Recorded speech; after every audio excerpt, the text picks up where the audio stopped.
You ever have a game that, despite not really playing much of it, you still have tons of memories of it? Like, maybe you ended up watching a friend or family member play the game a ton, or you might have seen various Let's Plays of said game? Well, turns out there's a game like that for me.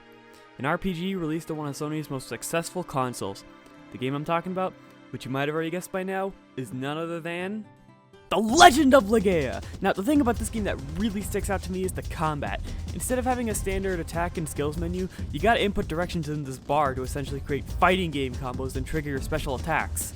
With this unique battle system, I would recommend this game to any RPG fan looking for something new to... Huh? Was that? There's been some sort of mistake? I'm talking about the wrong game? Oh shit, I'm talking about the wrong game! God damn it, I can't keep making dumb mistakes like this.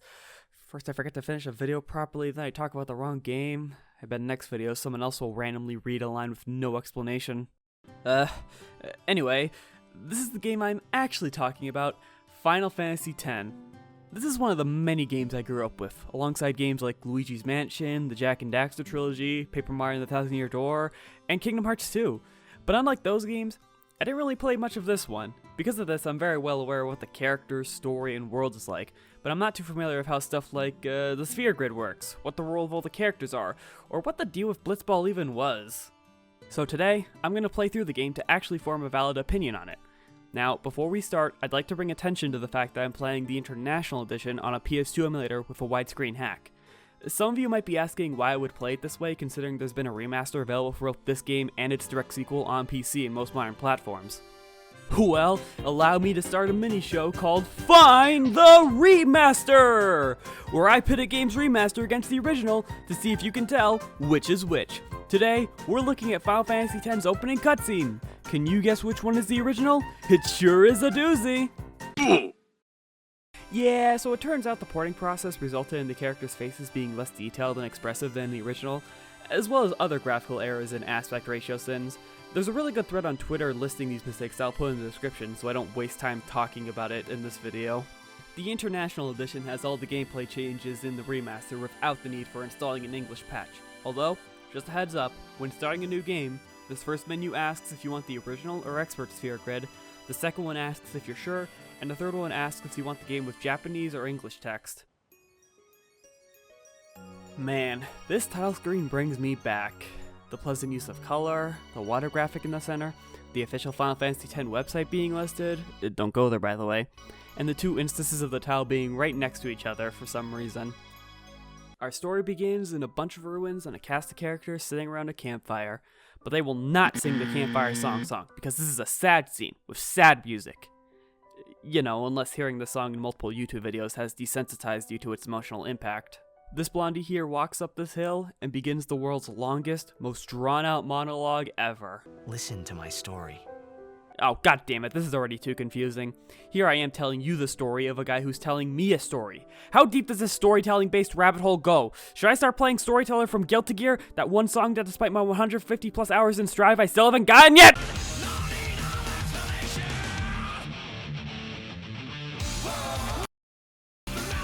So the actual beginning of the story starts in this futuristic city with a boppin' theme.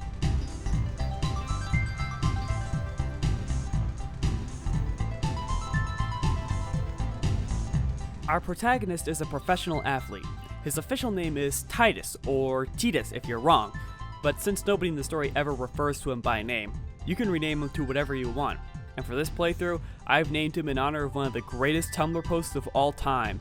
He is Yoshi, and this is his story! And what a story it is, as Yoshi here is the star of a Blitzball team, the Xanarkand Abes, and they're kind of a big deal. As for what the heck Blitzball is, imagine soccer, but in a giant dome of water instead of a grassy rectangle. While he's talking with a group of kids about getting Blitzball lessons, a mysterious hooded child ominously tells Yoshi that he can't teach him tonight, and Yoshi just kinda goes along with it without questioning it. But hey, the kids don't seem to care since they'll definitely be getting those lessons tomorrow, and they do a neat little gesture to Yoshi. Wow. On the way to the game, Yoshi passes by this sign with this cool looking guy on it. This guy is Jecht, and he's considered a hero to the people of Xanarkand. Around 10 years ago, he mysteriously disappeared and nobody knows what happened to him. Despite this, Yoshi doesn't seem to respect him all that much. Arriving at the game in time, Yoshi is just sitting around peacefully waiting for the game to start when suddenly— oh shit! Screamo jump scare!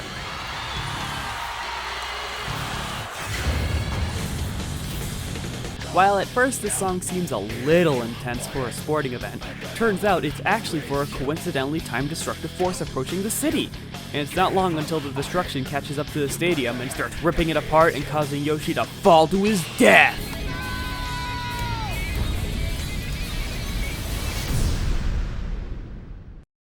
Oh, he miraculously survived.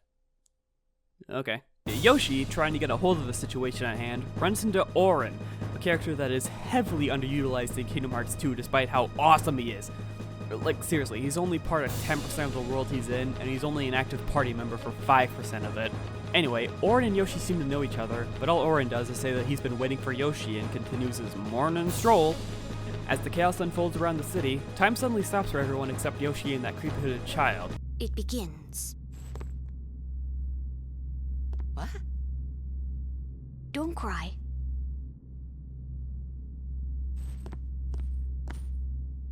So great, everything is falling apart and the only people I talk to either don't seem to care or just say some cryptic nonsense. As we catch up with Auron, we get a clear view of the creature destroying the city, and its name is Sin. No, not that child with a stick, I'm talking about the water monster here. By the way, I want to point out the seamless transitions between the in-game animated cutscenes and the CGI cutscene. For a PS2 game, I would expect an awkward pause when the cutscenes swap, but this game just doesn't waste any time flaunting its visuals to you. And as you can probably tell from that cutscene, little monsters appear from Sin. Thankfully, Auron came prepared and gives Yoshi a sword from Jet, My old man? who is apparently Yoshi's father, meaning that Yoshi isn't just an athlete, he's an athlete with daddy issues. No wonder the ladies love him. And with this, we get a minor introduction to combat, taking down enemies, fighting a mini-boss, and getting a quick intro to environmental hazards as the pair slowly approaches Sin. Wait, why would they do that? Oh, there they go, getting sucked into the wormhole. Bye! Now, apparently this wormhole puts Yoshi to sleep, starting one of many dream sequences our hero has throughout the story, and this one has him swimming through the destruction towards Jack's voice, ending with Yoshi seeing his younger self while doing his whole inner monologue thing. Yoshi then wakes up from his nap and finds himself around some submerged ancient ruins, with Auron nowhere to be found. And Yoshi isn't doing so great in these ruins. As the place crumbles around him, the sea life almost kills him, he gets himself stuck further inside, and has his life threatened by freezing and starving to death. And although he manages to start a fire, food is a different problem. I need food. Yeah, you and me both, pal. And he's dreaming again, but this time it's a dream with the flashback variety. And turns out Auron and the Hooded Kid have been tormenting Yoshi for a while, which explains that part in the intro where— oh shit, the fire's going out! And there's a monster wanting a fight, and Yoshi is understandably annoyed with everything going wrong. Give me a break. Oh damn, I'm kicking this guy's ass! Suddenly, a group of people burst through a door, and they have guns. And holy shit, that girl's naked! Quick, cover up that community guideline unsafe woman! Wait, no, she's just wearing skin-colored clothing. Alright. She seemingly helps out with her arsenal of explosives, but after the battle, Yoshi gets himself surrounded by the rest of the group, and they speak, Sorry,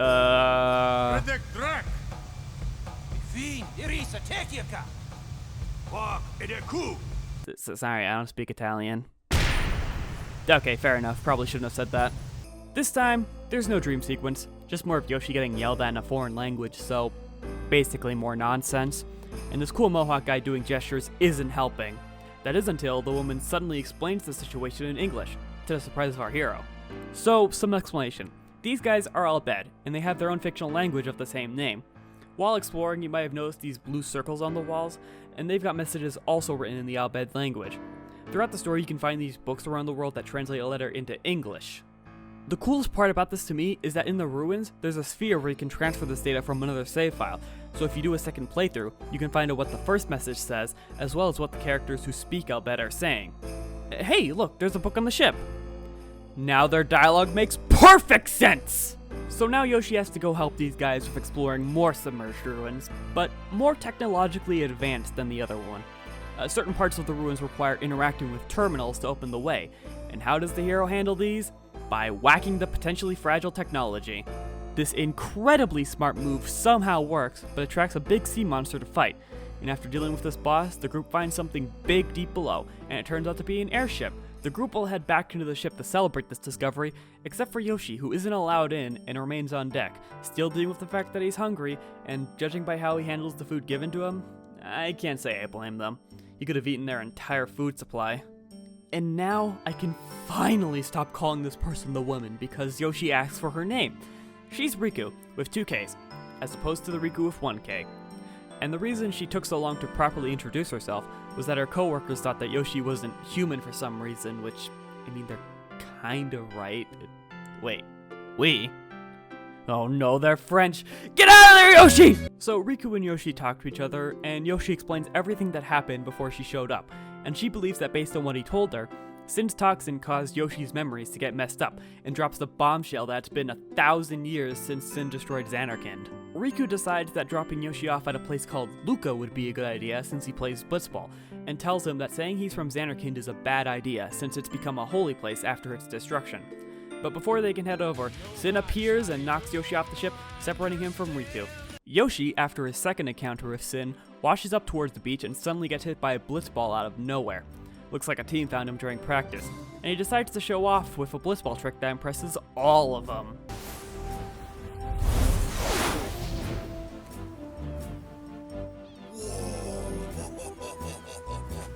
Back in his element, the team's captain asks what team Yoshi plays for, and in the heat of the moment, probably assuming everything with Riku was just some weird dream, slips out the fact that he's from Xanarkand, which goes exactly how you would expect.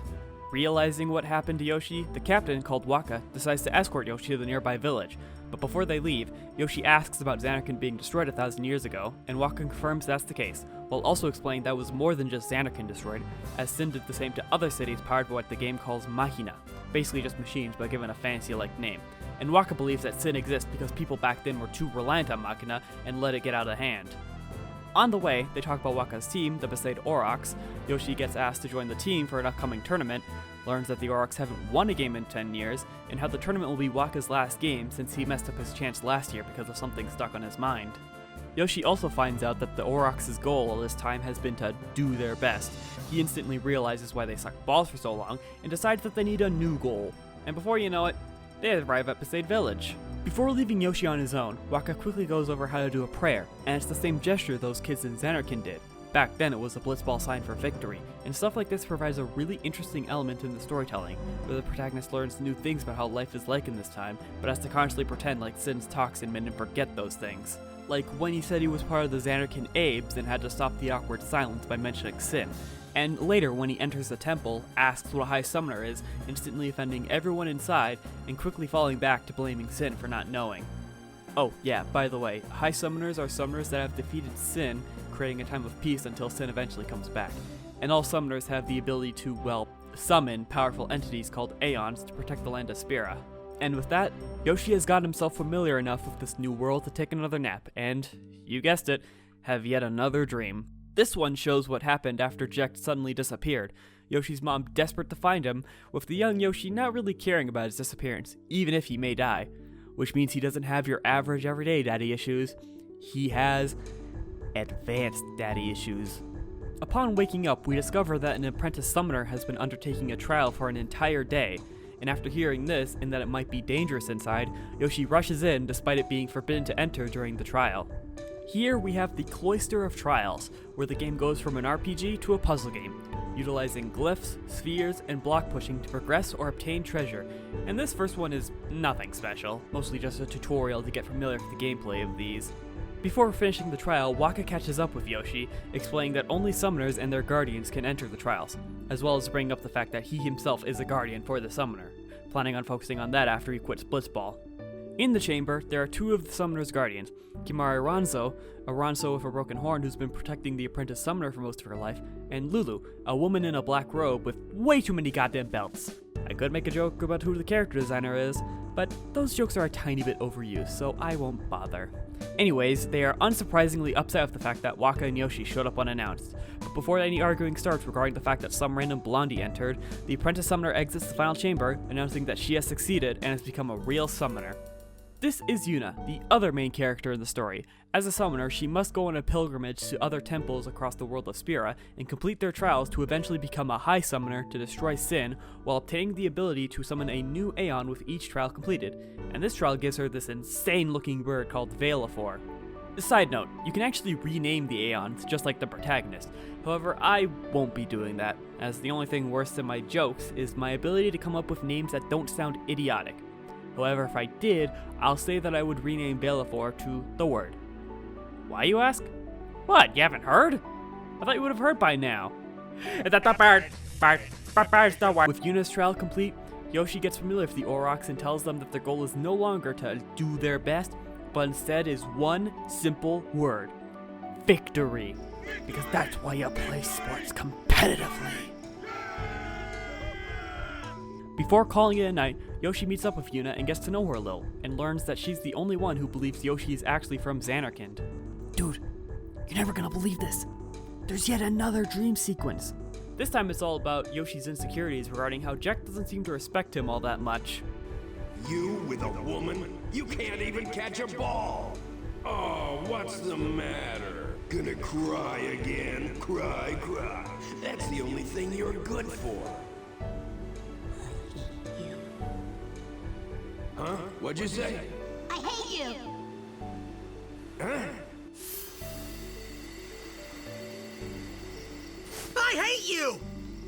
With this sudden awakening, Yoshi overhears a conversation between Lulu and Waka mentioning someone named Chapu, who is Waka's younger brother that died a year ago, shortly before Waka's tournament started, which was why his team lost that day. Also, according to Waka, he looks like Yoshi, which was why Waka wanted to help him as much as he did. As the next day comes, the gang starts to leave for Yuna's pilgrimage in the Blitzball tournament, and Waka gives Yoshi this cool-ass water sword that was intended for Chapu, but was never given to him before his death. But then, after the first possible battle, a flaming sword drops, and I immediately replace it because fire is like 10 times cooler than water. At this point, the game slowly starts giving out the final tutorials for combat, which makes this a good time as any to finally talk about it. So, as you can probably tell from this footage, this game uses a turn-based battle system for its combat. My monitor! I can't replace that with my broken. Oh, that's just a battle transition effect. Okay. As I was saying, this is a turn-based RPG. In fact, it's the last numbered Final Fantasy game to use this battle system, and I gotta say, this is a pretty good way to go out. First thing I want to point out is this UI element over here. This displays the current turn order, and it's not just there to look pretty, as depending on what actions you take, you can manipulate it to your advantage. For example, something everyone can do, using an item, can give a character a chance to get an extra turn, and increasing a character's speed stat by casting haste on a party member can do the same. I love messing around with this feature so much that when I see other RPGs that use the same basic idea, I can see the skeleton of Final Fantasy X in its place. At this point in the game, you'll have access to about 5 party members. Technically, I could talk about Auron and Riku, but since they were in the prologue, I'll talk about them later. Tidus, yes, I'll use his canon name in the segment to avoid confusion, is a standard fighter class who doesn't have any special attacks, but has a focus on increasing the speed of his party members, giving them more opportunities to attack. And he also has a familiar battle stance. Waka throws his balls as an attack, and can also apply debuffs to enemies like blindness. The tutorial implies that he should focus on flying enemies, but it's literally just because he has higher accuracy stat at the start, not because of his weapon. He would still have an easy time if he wielded nunchucks or something. Lulu is the black mage of the group, and since her weapon is a literal doll, her physical attacks are extremely weak, so it's better to use one of the elemental spells she has to offer. Elemental weaknesses are incredibly easy to work with. Fire spells beat ice fiends and vice versa, and the same applies to water and lightning. But it's not just limited to elemental enemies, most normal enemies have a weakness as well, like plant-based enemies will be weak to fire magic. Yuna, as mentioned earlier, is a summoner, but she's also a white mage as she has access to many support spells when Aeons are not available. When they are available, summoning an Aeon causes the rest of the party to leave the battle as they become the sole party member in the fight until either the enemies or the Aeon dies. And the reason they become the only party member is because these Aeons are extremely powerful. For example, Veilafor has the same spells as Lulu, but not only does more damage, but also has an ability that has a chance to delay the opponent's turn, allowing for more opportunities to attack. Kimari is kinda like a Dragoon in the sense that he uses a spear and can do the jump command, but that's where the Dragoon similarities end, as he's more like a blue mage, learning skills used by fiends by using the skill Lancet on them. The max party size is 3, and if a certain party member would fit a certain fight better, you can press L1 to swap them out with whoever's turn it is. Thankfully, this doesn't take a turn away, so you don't have to worry about accidentally bringing someone other than Yuna to heal the party. By now, you've probably noticed the gauge under the character's health and magic points. When that gets filled up, you can use this game's version of the limit break, called overdrives, and each character has something unique about their overdrive. Titus's has you timing a button press to enhance the power of the overdrive, Wakka's has you stopping slots to give special effects to his balls, Kimari's is the enemy skills he's acquired with Lancet, Yuna's makes the Aeon she summons start with a full overdrive gauge to obliterate anyone unfortunate enough to challenge her, and Lulu's is Mario Party 1 for the Nintendo 64 to cast multiple spells in a row. Soul Bad Guys makes you do a half circle and then forward in the circle button to activate Tyrant Rave, Potemkin has to do 2 quarter circles and the triangle button to perform the Heavenly Potemkin Buster. Wait a sec. Those two aren't Final Fantasy characters. I think I should stop talking about the combat now. Now we're on a boat, and before heading to the tournament in Luca, there's going to be a quick pit stop at Kilika and its temple, and I want to take a moment to mention how great of a protagonist this game has. This dude right here is such a lovable goofball despite his dire circumstances. Like, look at the scene where he jumps on this dude's shoulders and steals his binoculars and just starts fucking around with them. His voice actor, James Arnold Taylor, is such a perfect fit for this role. He's well known for voicing Ratchet in the Ratchet & Clank games, Spider-Man a few times, Obi-Wan when they can't get Egg McGregor, and more infamously, Johnny Test from the hit TV show Jonathan Testimonial. While on the trip, we learn that Yuna is the daughter of Braska, who became a high summoner 10 years ago, so she has quite the legacy to live up to, just like Yoshi did with his father Jekt. Yoshi and Yuna get another chance to talk to each other, and Yuna talks about her interest in Xanarkand, and she seems to know quite a lot for someone who's most definitely not been there before its destruction. Turns out, Yuna learned this from a man named Jekt? And he was her father's guardian? And he showed up in Spira 10 years ago? Although, Yoshi thinks it must be some kind of coincidence, because he believes that Jekt has been dead since his disappearance, with Yuna countering this by mentioning that both he and Jekt got to Spira in a similar fashion. Surprise! Sin shows up for its second boat attack this week, and it wants to take out Kilika as well, and the crew doesn't want that to happen, so they stick a couple of harpoons onto it and try to stall for time. In this boss fight, Sin can't attack directly, instead it just moves around and spawns minor enemies infinitely, and because Sin is, well, not on the boat, it can only be hurt by ranged attacks like Wakka's balls or Lulu's magic, so you'll inevitably have someone on cleanup duty with the minor enemies. Once Sin takes enough damage, it'll snap the harpoon off the boat and knock Yoshi into the sea. Again. Thankfully, Wakka is here to save him from washing up onto another beach. However, Sin left behind a jellyfish monster for the duo. As for why Yoshi and Wakka only, that's because the rest of the party is incapable of fighting underwater, so you should make sure that they aren't underleveled for future water battles. Once this bozo goes down, everyone on the boat is safe! The residents of Kilika, on the other hand...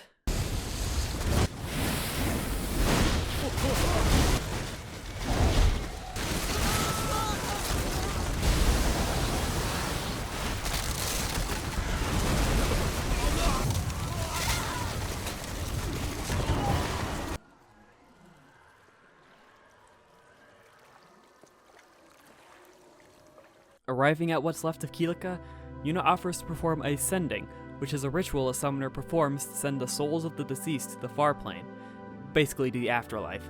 And if this ritual isn't done, those souls become fiends, resenting those who continue to live. Also, during the sending, Yuna starts walking on water, like, holy shit, summoners can do that? Sign me the fuck up! The next day, the gang is ready to go to Kilika's temple, but before they go, Yuna asks Yoshi to be her guardian, but it's quickly shut down by Lulu and Wakka since that idea could be discussed later. In order to get to the temple, the group first needs to get through this jungle. Whoa! That's a big-ass plant. Huh, not even 100 Crusaders could beat it?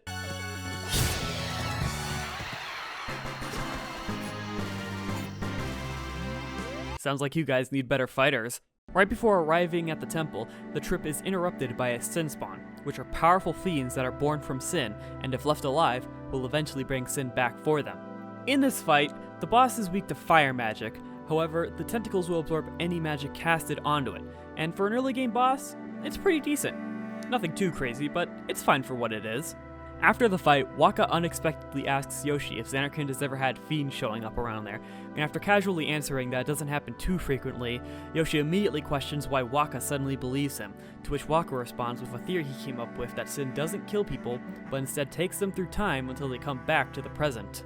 Despite how plausible the first half of that theory is, considering that there's potentially 2 people that this has happened to, Lulu catches on to what Wakka is implying and reminds him that Chapu's corpse was discovered in Jose, and to top it off, tells our trio of people with important family members that they cannot just replace them. Arriving at Kilika's temple, the members of a blitzball team, the Luca Goers, mock Wakka and his team because, well, you know, they haven't won in 10 years.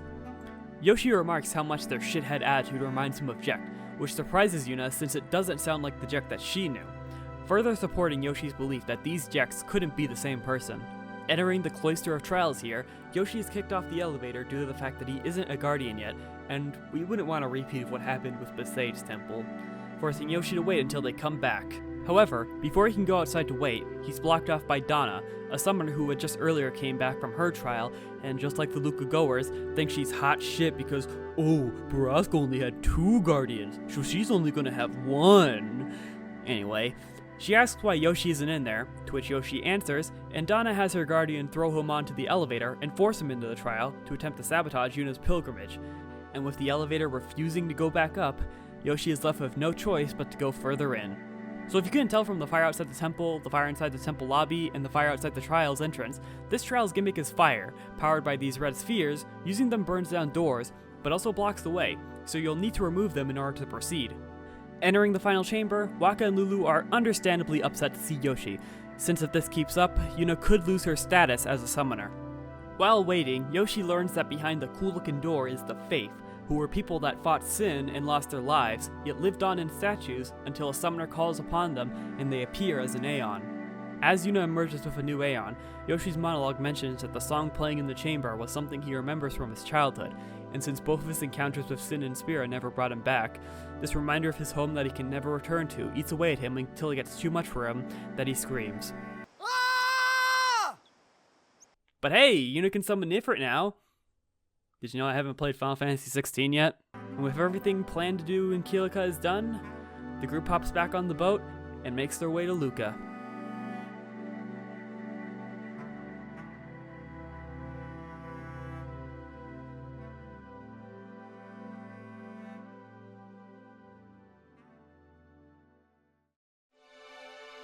As night falls during the trip to Luca on the boat with a name that is eerily similar to a friend who helps with my scripting, there's a very important thing to do. Lying on front of the boat is a lonely blitzball, and we get shown a memory of Yoshi attempting a shot for the first time, and Jekt showing him how it's done, although he does so in such a cocky manner that's hindering Yoshi from pulling it off rather than encouraging him. And the game introduces the Jekt Shot Challenge, where if you manage to cut off the memories of Jekt, you unlock the Jekt Shot in Blitzball. And I'd recommend you get this as soon as possible, since you only have one shot to do so before the story progresses, and the only way to get another chance is to go to Kilika and take the boat to Luca. And you won't exactly be getting the opportunity to go back to Kilika for a while. And hey, since I've been talking about Jekt recently, it would be a good idea to talk more about the relationship between Yoshi and Jekt. Now, if you haven't caught on by now, Yoshi doesn't have the greatest relationship with his father. It's been spelled out the entire game. In obvious ways where the characters straight up say so, but there are some more subtle nods to this fact, like when Wakka gives Yoshi Chapu's sword. Not only does it have the special name Brotherhood, while Jekt's sword is just called Longsword, but it gets equipped automatically, meaning that Yoshi appreciates a gift from a stranger he knew only for just a day, more than a gift from his own father. And while you could assume Yoshi only feels this way because of how popular Jekt was, a later flashback shows that Jekt is a severe alcoholic, and that doesn't usually lead to very positive memories for a child.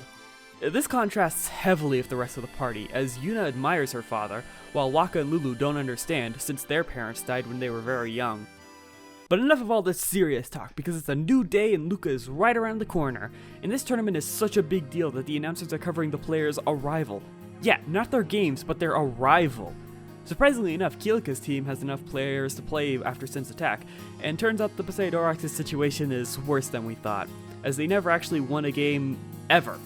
In fact, they placed last in every single tournament. As the announcer is hyping up the Luca goers, Yoshi gets his hand on a megaphone and starts taunting them about how the Aurochs are gonna absolutely destroy them and win the cup. By the way, have you ever seen an event that's been sponsored by God? because this one is for some reason. Imagine if that happened for a YouTube sponsorship. Today we're going to be talking about a new game by a veteran team, Hollow Break. But before we get into that, I'd like to thank today's sponsor, God. May his purifying light touch your soul and guide you to heaven.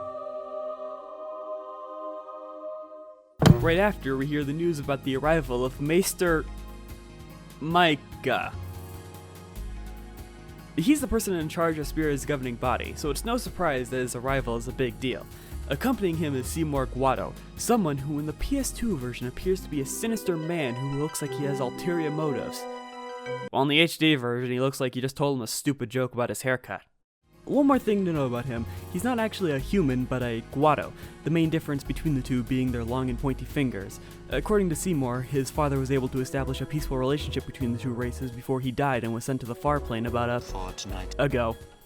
The tournament awaits, but right now there's nothing to do other than wait in the locker rooms with the rest of the team. Waka is out talking with the higher-ups to try and change their opponent, since apparently they've been pitting the Aurochs against the Goers as their first match for years, and I guess nobody noticed? Thankfully, this is the game where they finally get to play a different team, the Albed Sykes, and luckily for them, they've managed to get seeded in a way that if they win, they'll be in the finals. At this point, the game provides the full Blitzball tutorial. Oh my god, there's 12 parts to this tutorial! Thankfully, it doesn't matter right now since Yuna barges in and tells Yoshi that Auron has been seen in a cafe. Wait a sec, who? Yuna wants Yoshi to come along to learn objectives around, and before you ask how that's related, it's explained that Auron was Braska's other guardian, because of course his other guardian also just so happens to be someone that Yoshi knows. Arriving at the cafe, there's no sign of Auron anywhere, so Yuna and Yoshi decide to split up and ask if anyone's seen him around. Meanwhile, a couple of Ronsos show up, and they don't exactly seem happy to see Kimahri giving them the silent treatment. As they start getting physical about it, Yoshi encourages Kimahri to stop acting like some edgy middle schooler to solve this issue because that only causes those you're trying to push away to continue to push just to try to get some sort of reaction out of you. Take him on. Okay, I may have exaggerated what he said a little bit, but it works out as Kimahri gives a meaty fucking uppercut that knocks one of them out. As the brawl is going on, the tournament's opening ceremony is broadcasted, and the first teams up are the Aurochs versus the Sykes, but there's something more important to focus on, as the fight that Kimahri got himself into caused a distraction, and Yuna has disappeared. As they head out, Lulu runs into them and explains that she's been kidnapped by the Albed, and in exchange for her safety, they want Waka to throw the game. Of course, nobody wants to accept those terms, so Waka will be stalling the match until everyone else rescues Yuna. The Albed expected this, however, as they planted small Machina robots on the way to their boat to delay the rescue.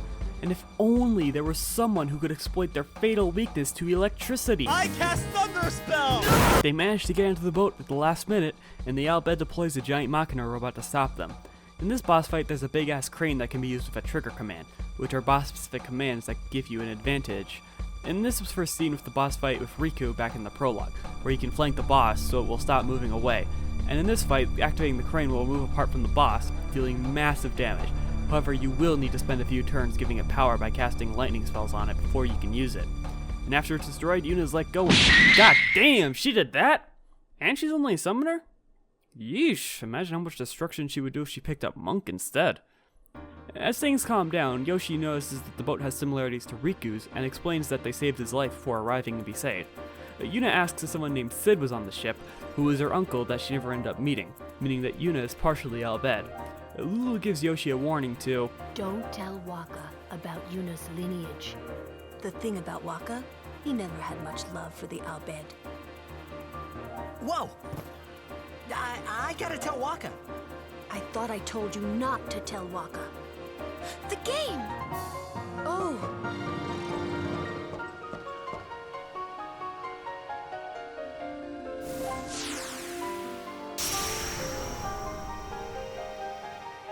With the signal out, Waka and the team go all out in the last 30 seconds, performing the sick move where he takes a tackle, uses the momentum to position, and launch himself off the player's back to score the game-winning shot. Unfortunately for Waka, that tackle hurt him pretty badly, and the final game against the Luca Goers is starting soon. So he decides to let Yoshi take his place while he rests, while also leaving a parting message for any future Aurochs.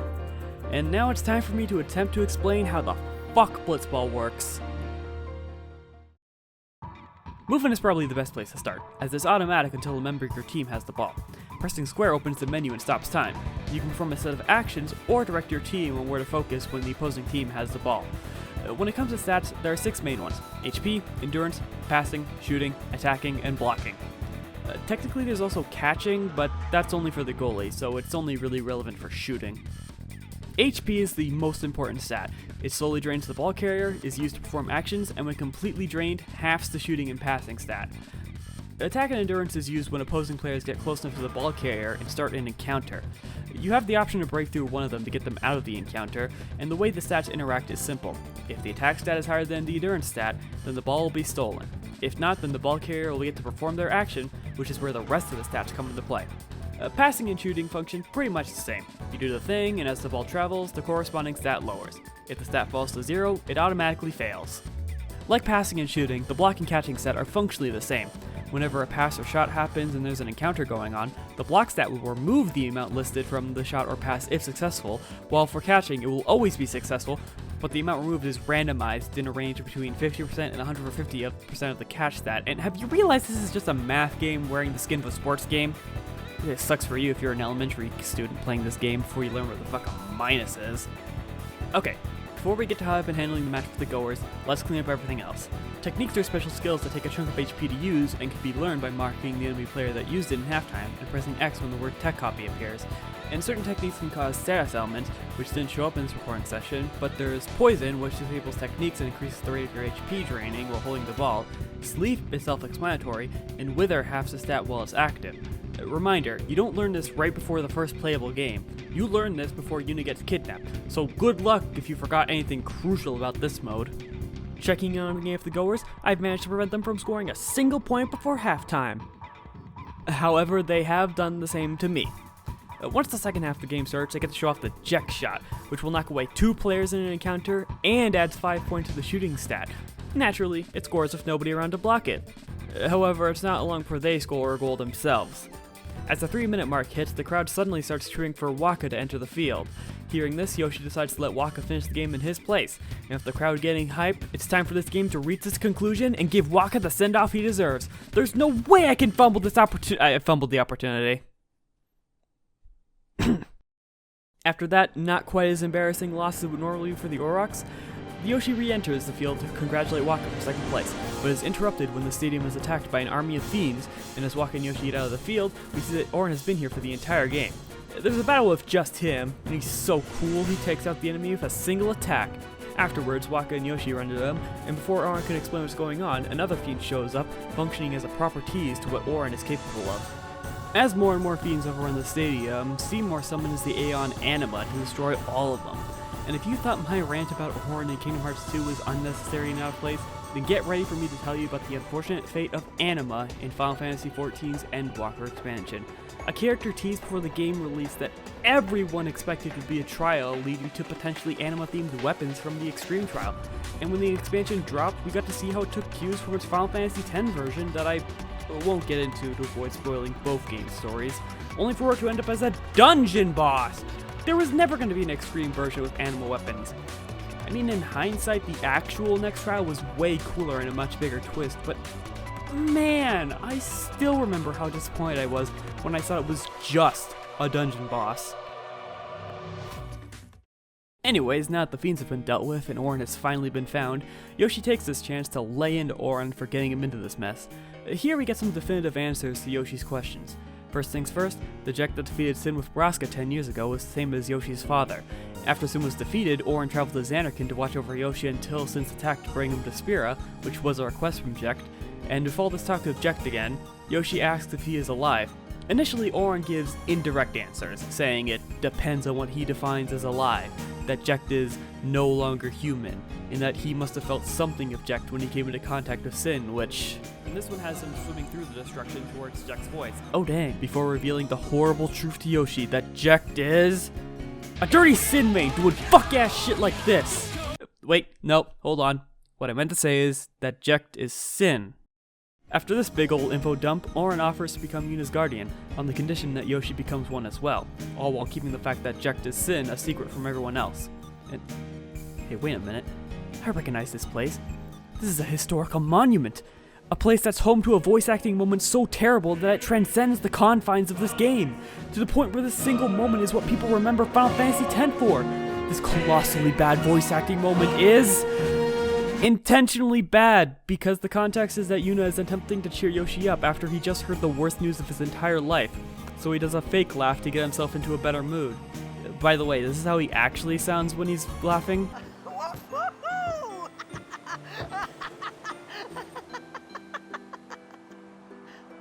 It's a real shame that the scene is as misunderstood as it is, because it's another great bonding moment between Yuna and Yoshi that only gets remembered as the stupid laugh scene. Of course, that's not going to stop me from isolating the laugh and using it anytime I can for both hilarious and hilariously unfunny moments. And with the Blitzball arc in Luca concluded, we can focus on the pilgrimage for the rest of the game. The next temple is located in Jose, and it's a long ways away from Luca. Up first is the Mihen High Road. At this point in the game, when you go to a save point, you'll be given the option to go play Blitzball. You can also recruit people to join your team, however, I'll be ignoring that for the time being. Auron gets his tutorial here. Armored enemies start to show up now, and they take minimal damage from normal attacks, but they have a weakness to piercing attacks, and with Auron's katana? He can easily deal with them. However, this trait is shared with Kimahri's weapon, so what makes Auron special? Well, he has the ability to debuff the enemies with his break skills, which lowers the associated stat. His overdrive command has you hitting buttons in a sequence to do more damage as well. As for any other battle-relating happenings, here I encountered a bomb, a reoccurring enemy in the Final Fantasy games, and halfway through the battle I remembered something about these guys. Their signature ability is self-destruct, and in the series, blue mages have been known to learn said ability, and whenever Kimahri gains a new enemy skill, his overdrive gauge is maxed out, which means... Go get him, Kimahri! On the non-battle side of things, we get news from these Chocobo Knights that there have been sightings of a fiend that's been eating Chocobos. Yoshi suggests that they should go fight it, and when Auron asks why they should, he argues that it's the right thing to do, which is objectively correct, because in Final Fantasy, there is no objective more just than saving Chocobos. Saving the world is only second to that. The other main thing in Mihen that we see are some side characters, who you'll be encountering a few times throughout the journey. There's Mei-chan, a scholar who's been traveling the world to learn all about Sphera's history and has a fantastic voice. A terrible testament to sin's power. I tremble every time I see them. Shalinda, an alkalite who's seen attempting to stop a crusader from using Machina to no avail, and Belgamine, a summoner who will challenge Yuna to summoner duels throughout the story while also showing off a risk-reward mechanic with the Aeons, where you can defend but earn no overdrive gauge, or increase damage taken but gain overdrive instead, and... Oh right, I completely forgot about Ifrit! If I'm being real, this is probably my favorite version of Ifrit in the series. For one, the way he's summoned is really cool, emerging from the ground under Yuna and catching her as they fall before letting out a ferocious roar. His special ability is like the inverse of Veilforce, dealing high damage but potentially giving your opponent an extra turn to work with. And the overdrive is one hell of an upgrade. Hellfire starts to him launching the enemy into the air with orbs of fire, charges up a big shot to keep him in place, and then pulls a huge chunk of the ground and chucks it at him, and it's fucking baller! About halfway through, there's a rest stop that Auron decides the group should stay at. However, Wakka's racist ass strongly disagrees, since these rest stops belong to an Albed. But there's no real evidence that the owner has any relation to the ones that kidnapped Yuna outside of their lineage, so they end up resting there in spite of Wakka's objections. Inside, there's this random guy who gives you a special item for the Spirit Grid, which removes those locks I mentioned in the last part, meaning I'm finally going to talk about how the Spirit Grid works. Damn, 2 tutorials in 1 episode. I'm on fire here. The Sphere Grid is the leveling system this game uses, and there are 2 important resources that it uses, levels and spheres, both of which are obtained from winning battles. And leveling is pretty much self-explanatory, however, leveling up doesn't immediately give you benefits. Spheres are what actually increase your stats and give you new abilities. Now, you might look at that and think, well, if spheres are what increase stats, then what's the point of leveling up? Well, because in order to actually use them, your character's position on the grid has to be either on or right next to a node in order to use a sphere to get the benefit. Moving on new nodes uses up 1 level per node, while backtracking uses 1 level for 4 nodes. Every character has their own unique place on the grid where they start, dictating the kind of role they fulfill. For example, Yoshi starts in the upper area of the grid, and following the path shows many speed-based skills like the spells Haste and Slow, Extract Speed, and Delay Attack, with the last skill being Quick Hit, and if you manage to get past the locked node, you'll end up in Yuna's part of the grid to give him more support options. But how does one get past these locked nodes? Well, it's with these key spheres, and using them on the appropriately leveled lock will convert it into an empty node, allowing access to that node and the ones after that to every character. But it's not just used to sneak into a different character's grid path. It can also be used to get into side routes with extra stat increases or abilities. The biggest example being a spell without parallel, Ultima, which is located in the direct center of the grid, locked behind a minimum of 3 level 4 locks. Now, I mentioned that each character has a unique part of the grid where they start, but the thing about that is Kimahri's position. He's placed around the center, meaning you can basically build him into whatever role you feel like. Want a backup healer in case Yuna bites the dust? Go northwest. Want to get the thief abilities earlier than you're supposed to? Head southwest. Want to make him even more like Auron? Well, it's going to take a while because he's the only character not directly connected to the center. As for me, I don't know how I'm going to build Kimahri. I guess I'll cross that bridge when I get to it.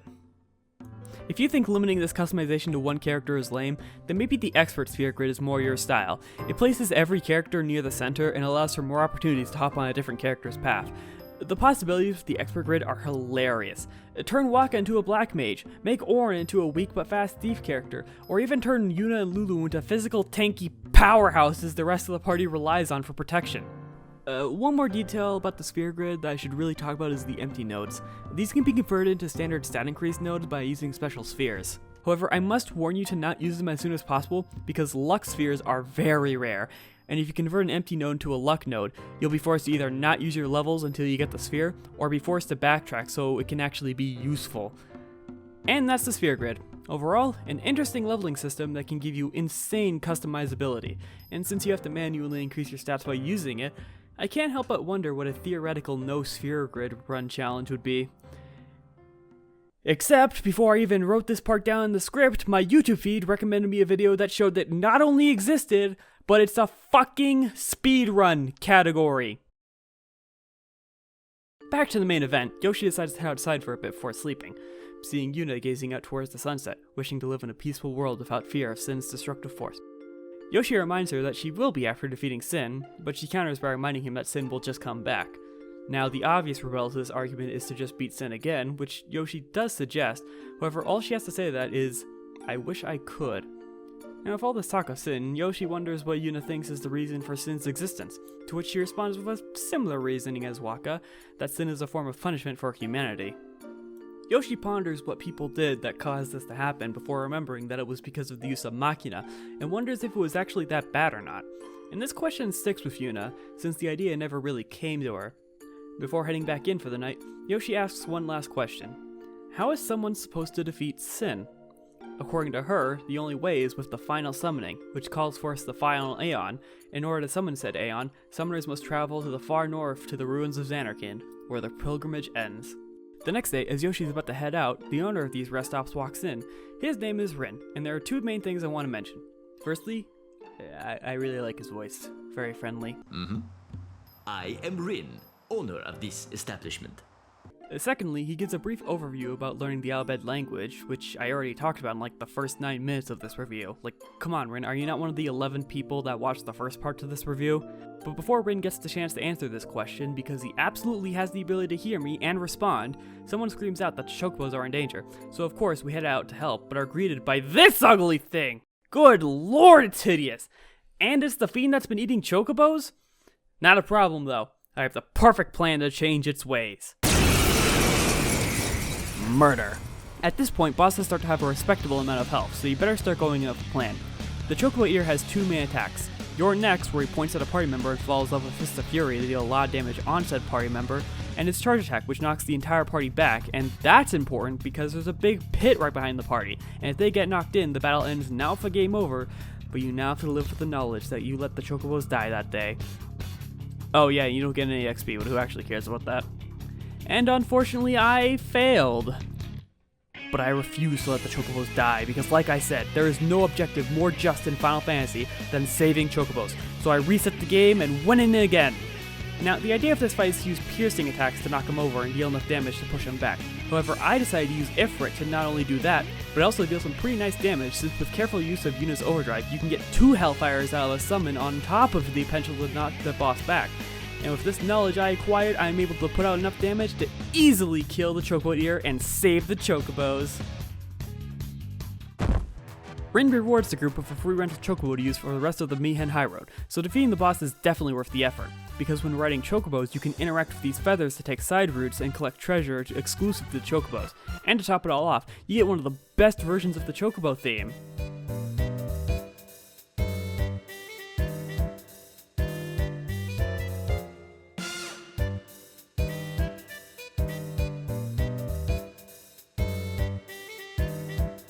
although you can only use them in specific areas of the game, so you won't be able to take them outside of Mi'ihen.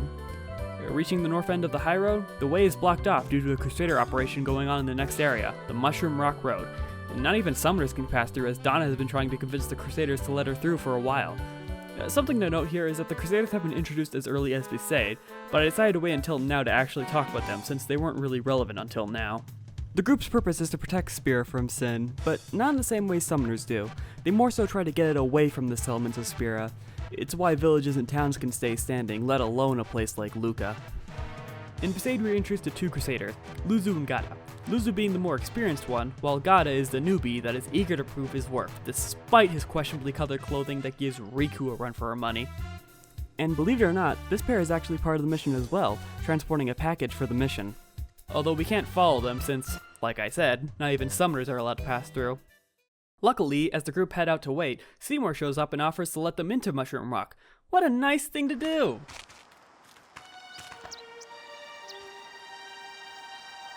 Entering Mushroom Rock, Wakka is upset to see that Seymour is endorsing the Crusaders' operation due to the fact that Machina and the Albed are involved. And when he gets the chance to ask Seymour why he's letting them do this instead of fulfilling his duties as a maester and stopping them, he states that despite the impure methods, he recognizes their motives are pure and decides that as a citizen of Spira, he will allow the operation to proceed. Wakka doesn't accept this answer and tries to bring attention to the forbidden use of Machina, to which Seymour simply states to pretend you didn't see them. This catches the group off guard, and when told that a maester shouldn't be saying things like that, Seymour once again states to pretend he didn't say it. Before the group races too far, a Crusader arrives and notifies the group that Seymour has requested Yuna's presence at the command center, so the pilgrimage will have to be delayed for now. On the way, we encounter Owaka, a traveling merchant that was been seen earlier on the boat, and I'm only bringing him up now because in any other situation he was in would blow out that section. At first, all you can do is lend him some gil, which will decrease the price of his items depending on how much gil you give him. Every other time he shows up, he can sell some pretty strong gear, so it's always a treat to run into him. The other interesting thing is that Yoshi learned a new overdrive mode. One thing I didn't mention in the battle overview is how the overdrive gauge actually fills up, and that's because it all depends on the mode you have set.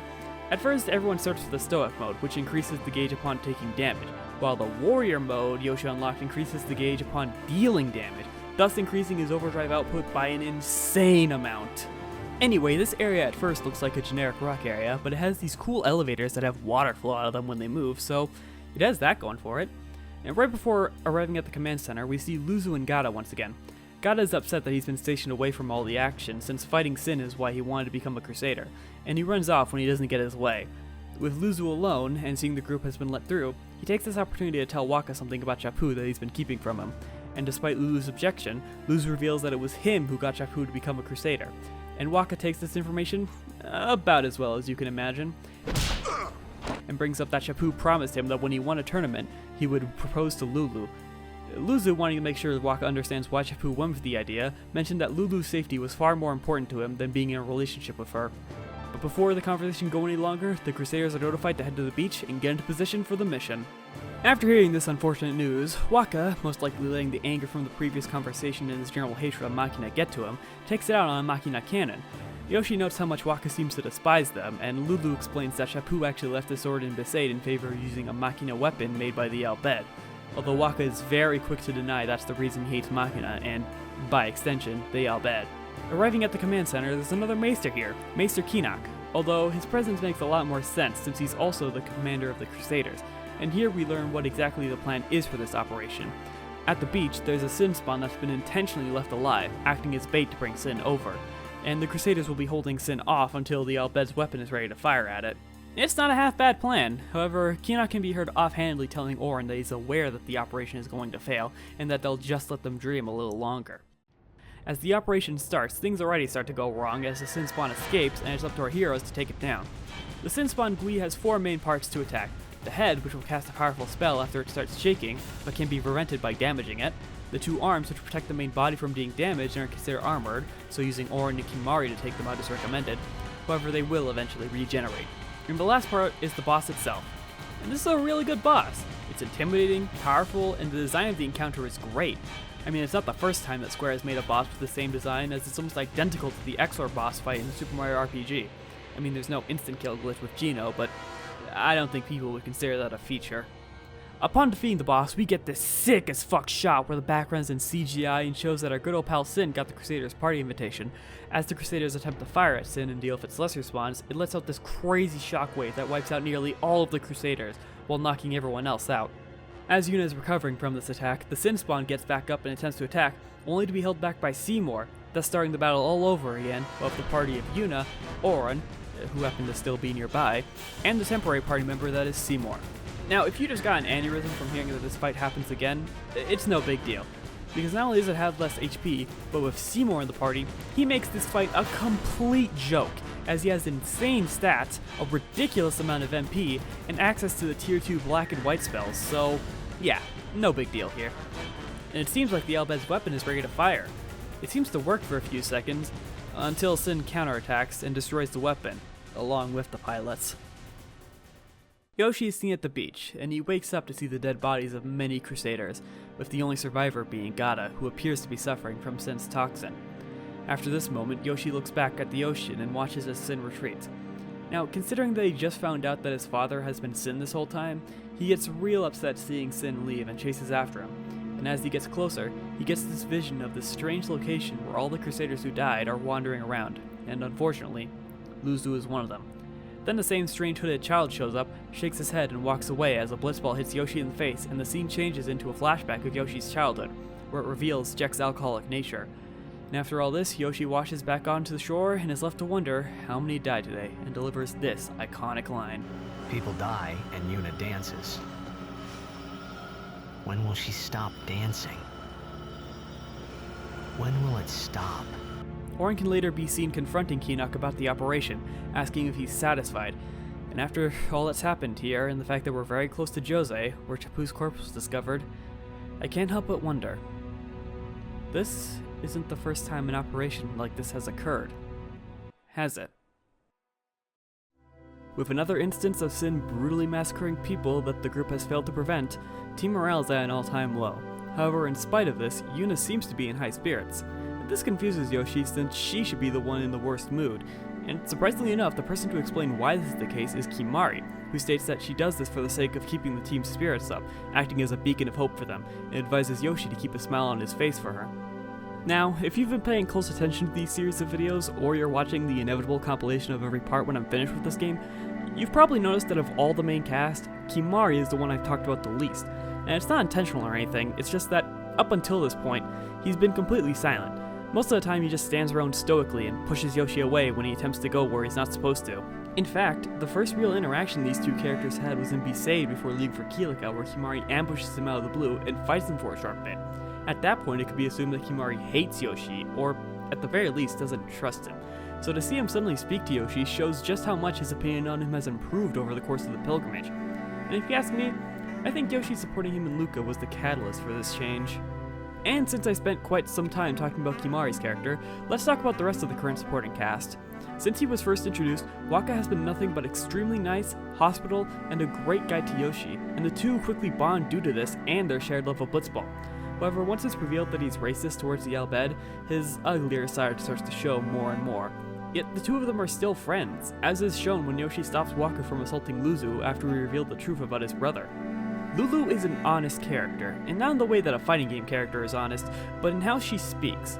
She rarely sugarcoats her thoughts, saying exactly what is on her mind. Like when she confronts Waka about bringing Yoshi to Besaid, she tells him that you shouldn't have brought him here in the first place.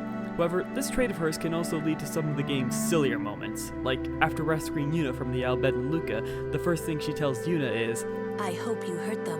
Oren is probably the most interesting character in the cast. He has this aura of mystery surrounding him. Right now, all we really know about him is that he's one of Braska's guardians, and that he somehow traveled back in time to watch over Yoshi for 10 years. But he clearly knows more than he lets on, often withholding information from the rest of the cast, even from the one who wants answers the most.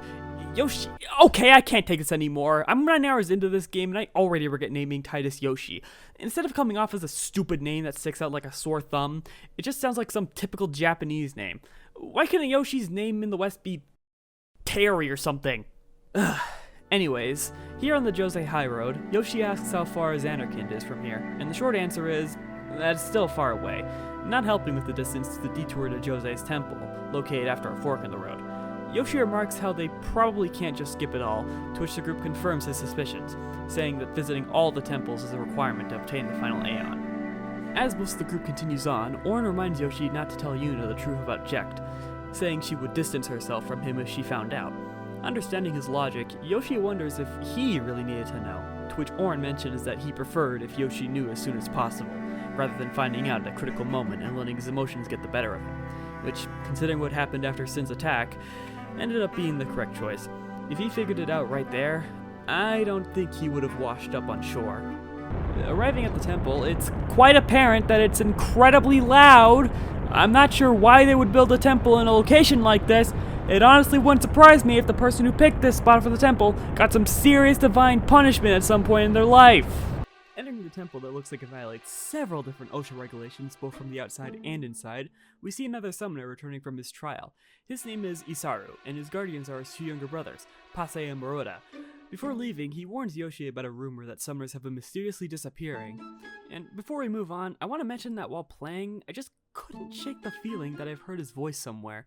So I checked on BehindTheVoiceActors.com and found out that it's goddamn Quentin Flynn, also known as the voice of Raiden from Metal Gear, Axel from Kingdom Hearts, and his most prestigious role, Penguin from Crash to Insanity. Fish? Jose's trial can look complicated, but it's actually surprisingly simple. You see, there's a circle shape on the floor with a symbol on it, and behind it is a door. If you place a Jose sphere on the slot connected to it, it shows a different symbol on it. Initially, I thought you just needed to match the floor symbol with the doors, but you actually just need a supercharged sphere to get it open.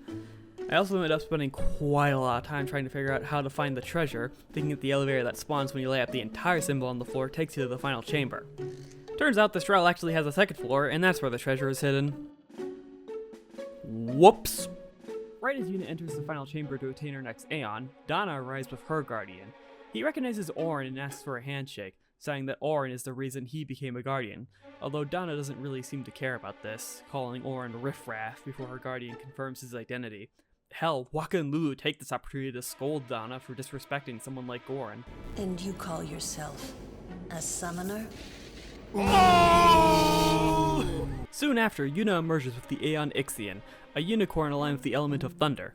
Now, if you think the names I was going to go with for the first two Aeons weren't that bad, then let me tell you that this guy right here is the main reason why I didn't commit to the bit. Like, let's be real, if I named this one after a My Little Pony character like Pinkie Pie or Rainbow Dash, is there any pony that would like that? I mean, I have no interest in this show whatsoever. Hell, the Aeon Yuna gets after this is Shiva, and there is no way in hell I would be okay with myself if I unironically named her Elsa. Entertaining the idea of that would get me crucified.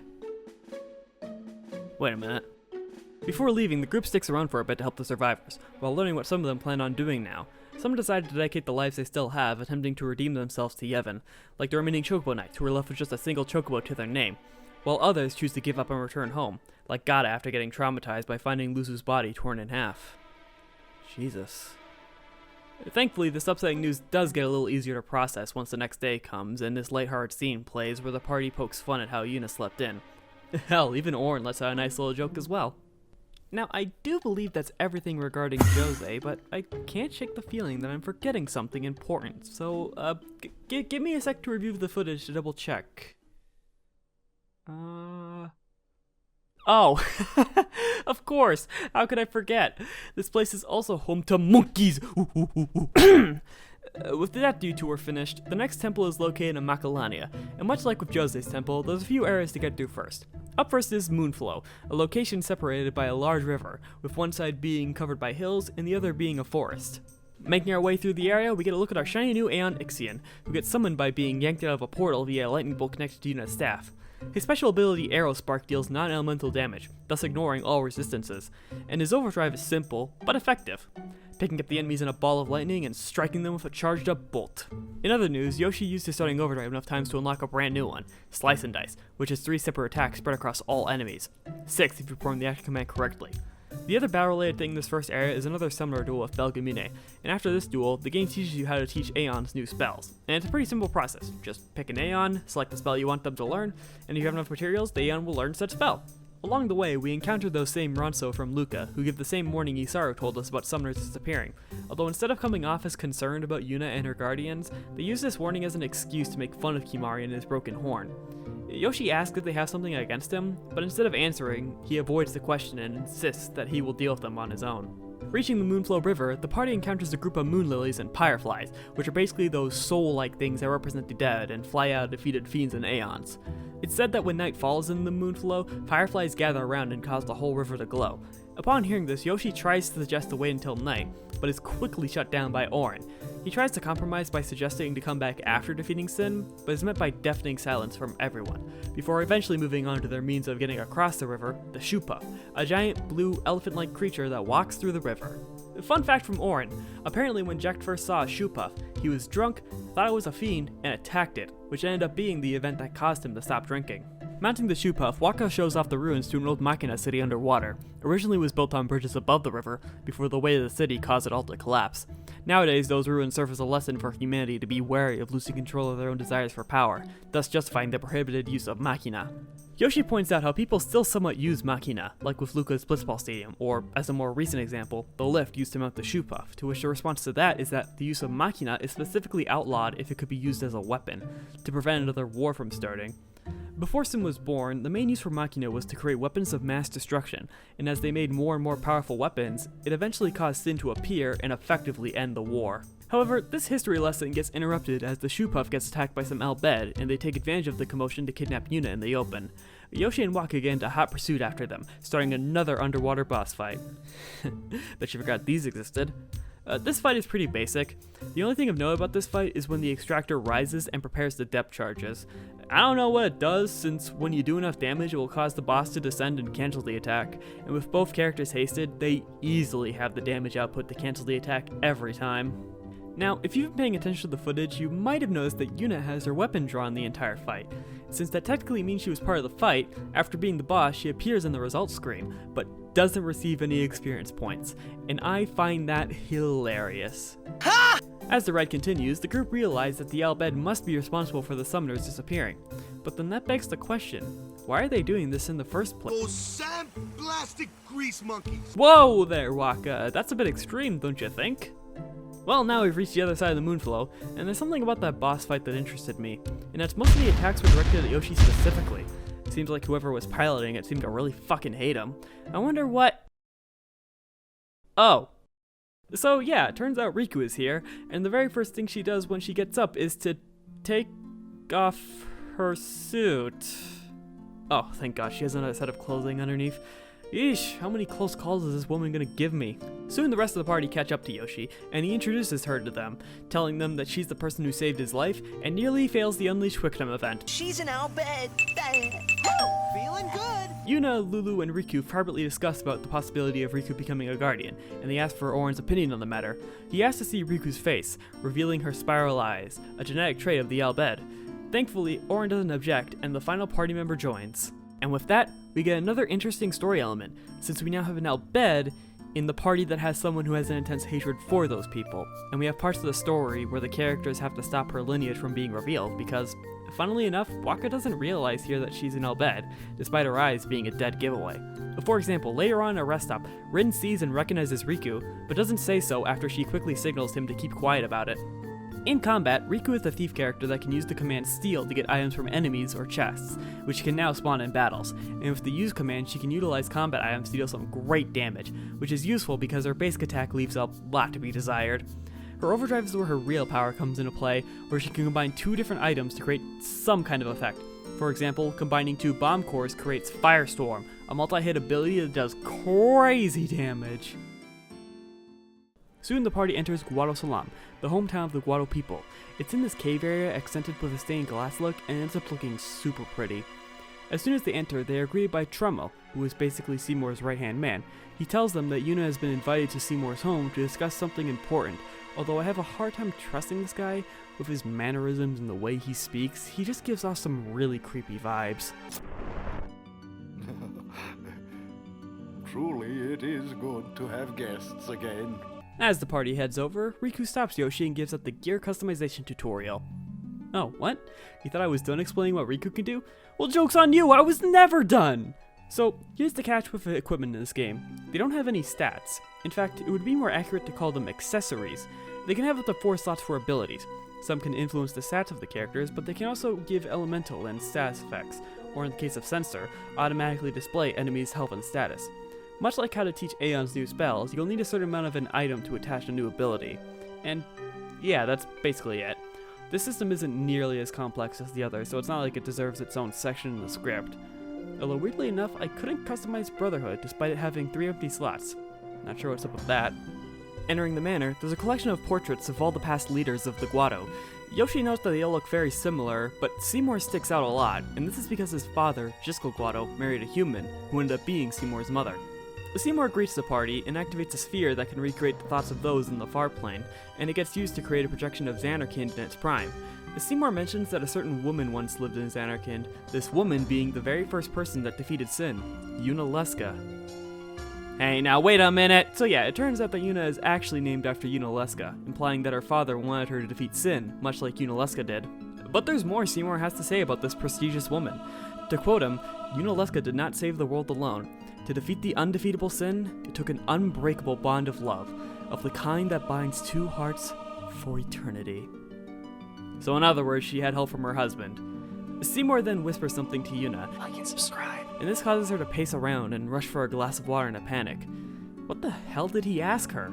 He asked me to marry him. Oh!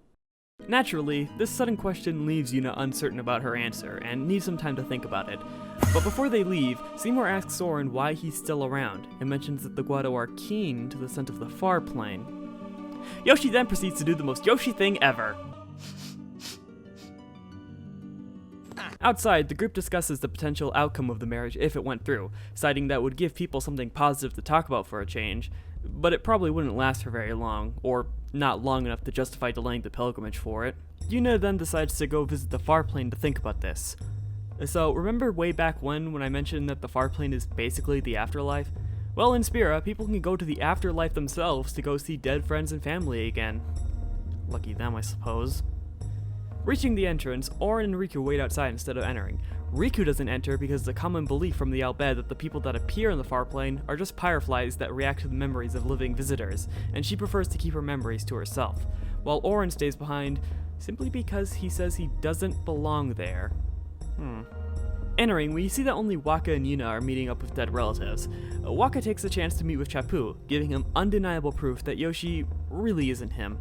Although, I gotta say, Waka, in my opinion, Yoshi looks nothing like your brother. Yuna meets with her dead parents and has decided that she will decline Seymour's offer, remembering that when Braska defeated Sin, everyone around her was extremely happy, ultimately realizing that defeating Sin would be far more important to Spira. However, she's not ready to leave, and asks Yoshi to try to call Jecht. Obviously, because we've established that he is Sin, he doesn't show up. Yoshi remarks that he doesn't want to see Jecht again. When Yuna asks why Yoshi hates him so much, he attempts to give an explanation, but as he mentions his mother, she suddenly appears before them. This confuses Yoshi, as he knows no one could have performed a sending for her, since he didn't know what sending was until he came to Spira. Yuna responds with a theory that she must have accepted her death while she was still alive, and at this point, Yoshi suddenly has a revelation about his parents, remembering that whenever Jecht was around, his mother would pay very little attention to him, and when Jecht went missing, she seemingly lost her will to live, and both of these events ended up being the main source of Yoshi's hatred of Jecht. But now, he starts to realize that deep down, Jecht probably cared about him more than he once thought. Once the group leaves the far plane, they soon see a spooky ghost, specifically Jiskel's ghost, attempting to leave the far plane. As Yuna sends him, the spirit drops a sphere that Yuna takes with her. Everyone is confused that Jiskel's spirit appeared outside of the far plane, theorizing that some kind of powerful emotion was able to bind him to Spira, implying that there was something up with how he died. Yuna enters the manor to give Seymour her answer, and 2 main things happen. First off, Yoshi and Lulu talk about the marriage, Lulu stating that as long as the pilgrimage continues, she's fine with whatever Yuna decides. Yoshi, concerned about the simple answer, brings up the possibility of Yuna not even liking Seymour, let alone loving him. Lulu counters by bringing up that not everyone marries for love, which is why the group initially just mentioned the outcome.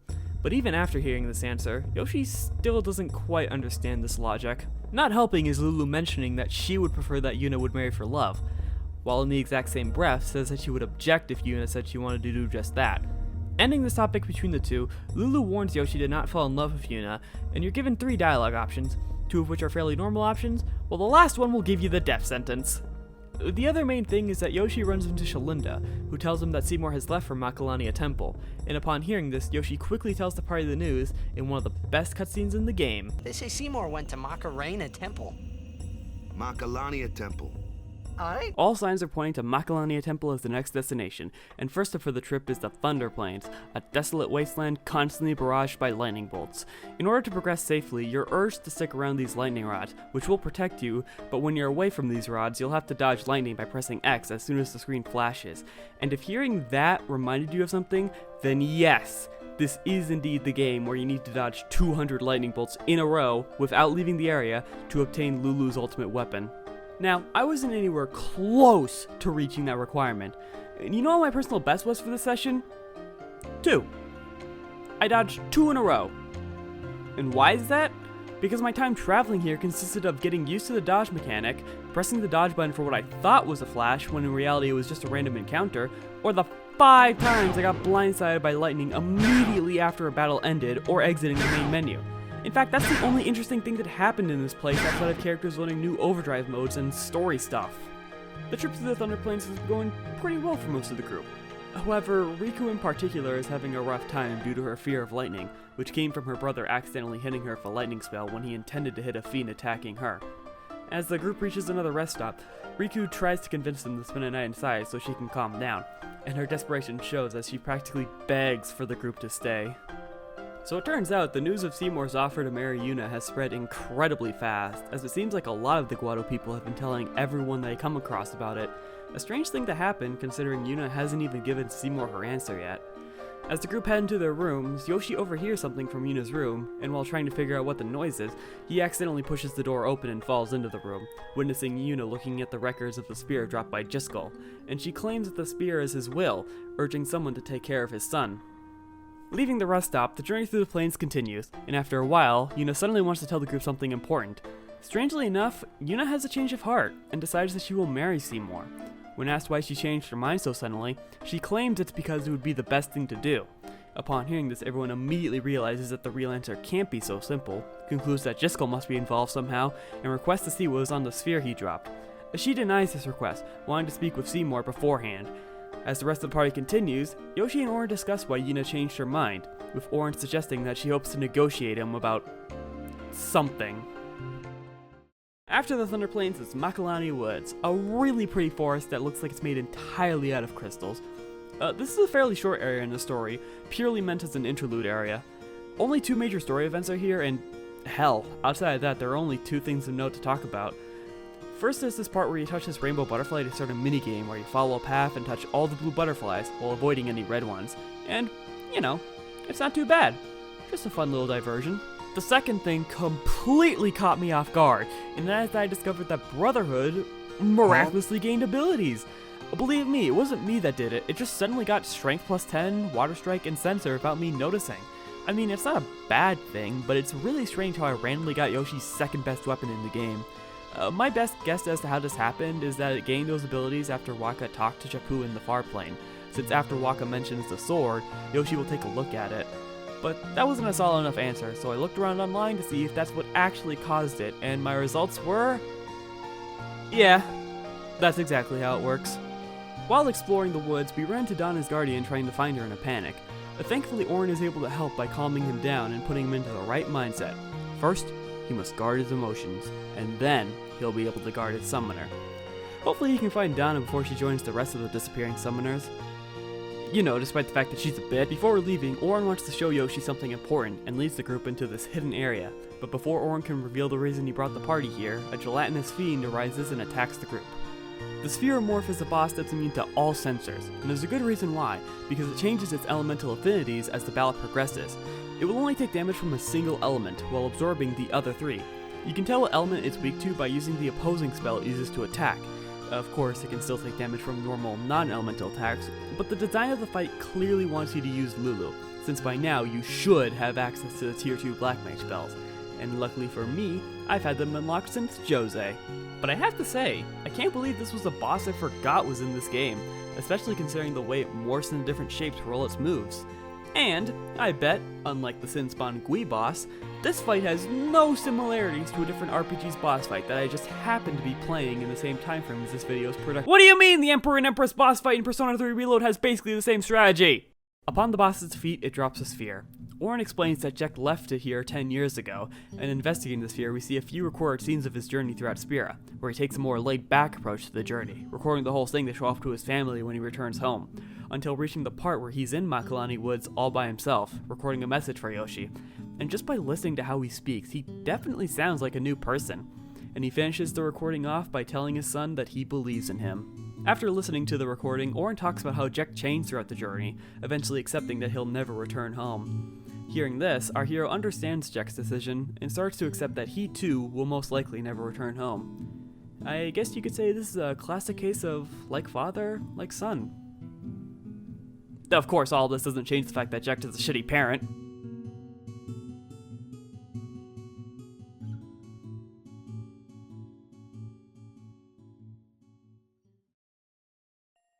After obtaining Jack's sphere, the game prompts you to go find others left by him to see more of their pilgrimage. By the way, did you know that there were plans of a prequel to this game about Braska's pilgrimage? The game was ultimately cancelled due to the fact that it features an all-male cast, and Square was adamant on making a diverse cast of characters for their games. Thankfully, they would never ever entertain the idea of a Final Fantasy game with a main cast of only male characters. Orin will also learn a new overdrive, Shooting Star, being a high-damage single-target attack that has a different button combination to enhance the attack. Leaving the forest, we enter the frozen wasteland of Canada Macalania, featuring a frustrating treasure chest placed right behind a character in his fat-ass chocobo. Like, look dude, pondering a career change from chocobo knight to breeder is less important than my goddamn loot. It's not long till the party runs into Tremo, who offers to escort Yuna to the temple and leaves her guardians to wait for a different escort to come. Why not just have everyone travel together? The answer is simple. Watto tradition. Before Yuna goes too far, Yoshi whistles to her, a gesture that he taught her all the way back in Luca, that I didn't mention because I'm a moron and forgot that this gesture is a pretty big deal in their relationship and comes back multiple times. Anyways, not even 5 seconds after being separated from her guardians, the Albed ambushes Tremo. The cool guy with the mohawk from the prologue shows up and announces that this weapon has the ability to nullify magic. The crawler has two parts, the weapon itself, and a drone, the Negator, which prevents summoning and magic attacks, effectively making Lulu and Yuna glorified punching bags. The strategy sounds pretty simple. Destroy the Negator using Waka and Riku, then spam the shit out of thunder spells with Lulu Rexian. But it might be a good idea to keep it alive, because crawlers spend each turn charging a mana beam in the background that does some pretty insane damage. I don't have any footage of this, but I'll explain the reason why later. But since the mana beam uses, well, mana, the Negator can also nullify it, so you might end up witnessing the crawler pull off the 15 billion IQ play of respawn the disruptor on the same turn it activates the beam, and does no damage. So, with yet another weapon destroyed, Riku explains to the Mohawk guy, who turns out to be her older brother, that she is now Yuna's guardian, and while his name doesn't get revealed in this session, I'll gladly reveal that his actual name is Brother. However, since she said this in Albed, Waka is curious as to why she knows the language, and with no real way to bullshit an answer, Riku decides to reveal that she is an Albed to him. This ends up sparking a heated argument between the two, with Waka claiming that Riku's people are part of the problem of Sin coming back, and Riku arguing that there's no real proof of that outside of Yevon's teachings, and ends with Waka storming off ahead when Yoshi and Lulu defend Riku. The rest of the party uses some vehicles the Albed left behind, with Yoshi and Lulu sharing one. On the way, they end up talking about Riku, and you know what? Let's take a quick moment to talk about her relationship with the rest of the party. With her being the first person Yoshi met in Spirit and the one who basically saved his life, he has quite a lot of respect for her. Very early on, the game teases a potential romantic connection, but it's quickly dropped as his relationship with Yuna develops, which I'm glad is the case since I get more sibling-type vibes from their conversations. Kimari has an interesting take on her. During a conversation where Yoshi and Riku talk about how she become more like Lulu, he remarks on how she should focus on what makes her who she is. Although through his more simplistic manner of speaking, she interprets it as she'll never be like Lulu. Speaking of Lulu, both she and Orin have a mostly similar opinion, in that they understand that she's a good person, but I'd say Lulu probably has an overall better opinion of her due to how well she gets along with Yuna, which leads on to our next character, Yuna. She is easily the one person Riku gets along with the most, and to prove this, I only need to mention one thing, Riku's nickname for her. She's the only character here that gives another character a nickname like this, and it's given to her as early as the Thunder Plains. The only exception here is all the way back in the battle tutorial in Besaid, when Waka refers to Lulu as just Lu. And considering where their relationship ends up in the sequel, you'd see how nicknames equate to strong connections. As the conversation between Yoshi and Lulu continue, it's made obvious that the only person who has a problem with her lineage is Waka. Unfortunate considering how well they got along before this, with Lulu confirming the initial theory that Hu's death is the reason. Yoshi mumbles to himself that he was essentially killed by Jekt.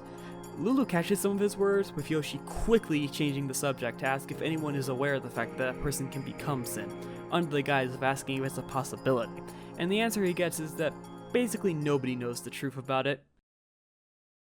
We finally arrived at Macalania Temple, and so far, this is the coolest looking one. It's in this gigantic cave suspended over a lake, and it's practically all supported by ice. As soon after entering, we see a woman barging out of a room that has witnessed the contents of Jiskel's sphere. The party all take a look at the sphere themselves, and it basically goes like this. I fucked up! My son's a psychopath! He's gonna murder me, abuse the system, and plunge Spear into chaos! Whoever watches this, you need to stop him! With Yuna's safety uncertain, everyone forces their way into the Cloister of Trials. Macalania's trial opens with an icy hallway, and on the other side is the exit. The solution is easy. Walk forward. Upon entering the chamber that is suspiciously larger than the previous ones, the group is eager to confront Seymour, everyone except Waka, who has been constantly worried about threatening a maester. When Yuna returns, the party attempts to question Seymour about his father's death. His response? What of it? So yeah, this guy has gotta die, starting the third boss fight in a row.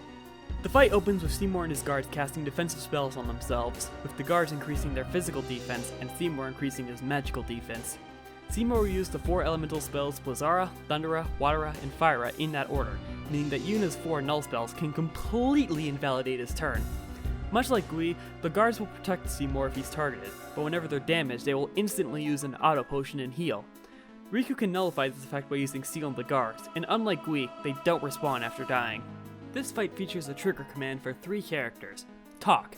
It might sound like a waste of a turn, but after the neat flavor text, it ends with the character getting a stat boost.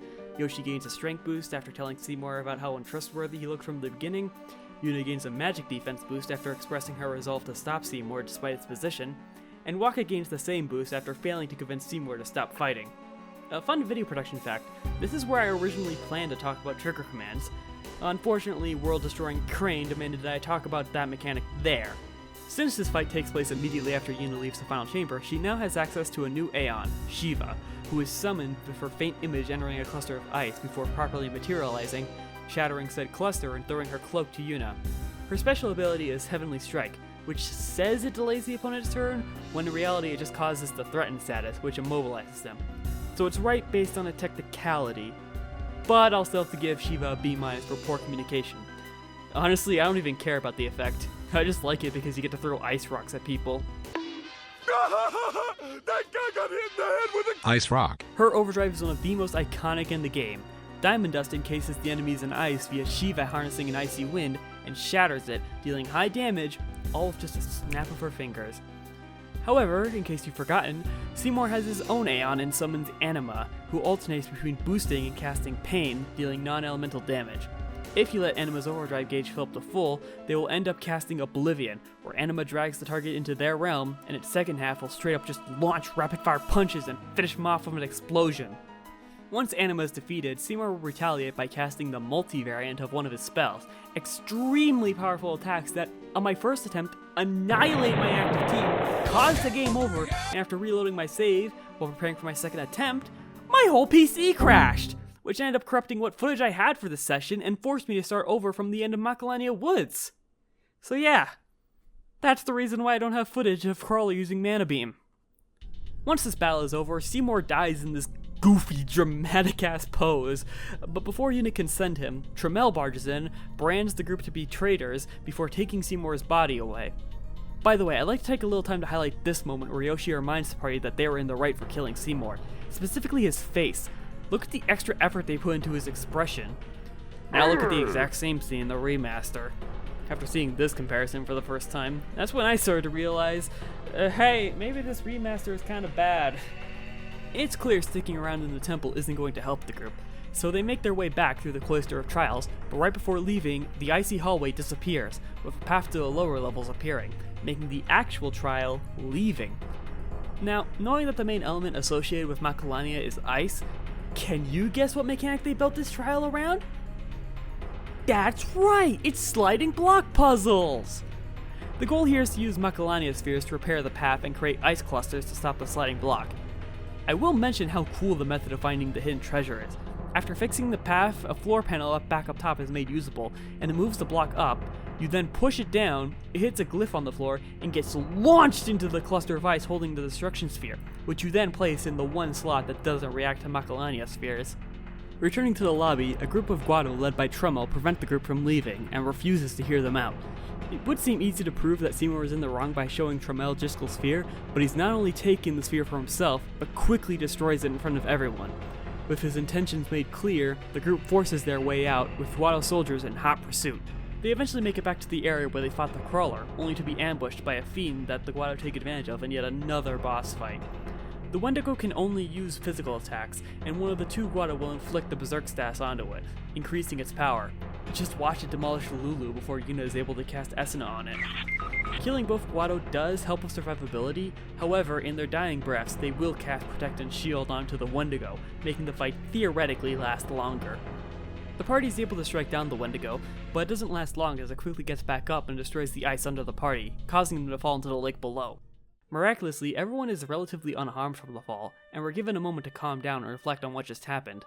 Wakka in particular is very upset about the state of the event due to him being the person most devoted to following the teachings of Yevon, and learning the truth about Riku not too long ago. And with that reveal, we get to see another angle of this aspect of the story, where Wakka is distrustful of Riku and isn't willing to hear her out on what she has to say. Hell, this distrust gets so bad that when Orin suggested to use vehicles to travel to the temple, Wakka immediately questions if he is also an Al Bhed, despite how there's literally nothing about him that would suggest that could be a possibility. Yuna takes this moment to explain that she wanted to try and use the marriage to convince Seymour to turn himself in, and with how well that went, Yuna questions if this plan was even worth it. Orin bluntly tells her that dwelling in the past isn't something worth worrying about, and to focus on the pilgrimage. When asked if Yevon would allow it to continue, he reminds everyone that the Faith are the only ones who give summoners power, that the temples and teachings can't dictate those things, and boldly claims that the group will defy the teachings if they have to, much to the surprise of everyone else. One thing I should mention right now is that this song that's playing right now, Hymn of the Faith, this plays diegetically, usually around the end of one of the temple's trials, and are sung by the Faith of each temple. So, not only are the Faith spirits of people who once fought Sin, are trapped in statues, can only live when a summoner calls to them, but also sing the exact same song for all eternity? Yeesh, sounds like a miserable fate to me. Anyway, speaking of that song, if you remember from the first part of this review, this same song is something that Yoshi remembers from his childhood, but we never learned what significance it had to him. Well, thanks to Orin, we learned that Jack tended to sing it a lot back in Zanarkand and Spira, and this happened to rub off on our hero, as is shown in a quick flashback, with Orin mentioning that Yoshi's singing reminded him of Spira. With this reminder of home, Yoshi wonders how Orin managed to get to Zanarkand, and quickly follows up with a guess that Sin was involved somehow, and Orin's silence proves to Yoshi that Sin was indeed the reason these two were able to travel between these points in time, leaving our hero with the crushing realization that if Sin dies, he cannot return home. Despite the hymn's soothing nature, a few characters can't shake off the feeling that something's wrong, and it's quickly proven correct when it suddenly stops, and is instead replaced by the Guilty Gear Strive soundtrack? Oh wait, that means it's Sin! So yeah, it's shown up again. While everyone else is panicking their asses off, Yoshi quickly realizes that it's here because Jack was feeling homesick and was listening to the hymn. With this realization, Yoshi gets to talk with his father for the first time in over 10 years. Well, I say talk, but it's a pretty one-sided conversation, as it seems the most Jack can do to communicate is with these visions. But it ends with Yoshi understanding Jack's resolve, and promises to find a way to end his existence as Sin. And much like his previous encounters with Sin, our hero wakes up in an entirely different body of water, this time being in an oasis in the middle of a desert? Not sure if that makes any sense, but hey, I guess that's Sin magic for ya. Unfortunately, Yoshi is once again on his own for the time being, but thankfully while fighting a zoo that is not of the mountain variety, only Final Fantasy XIV has been blessed with that one, Orin and Lulu run into him. After the battle, we find out that after Sin's appearance, everyone got separated.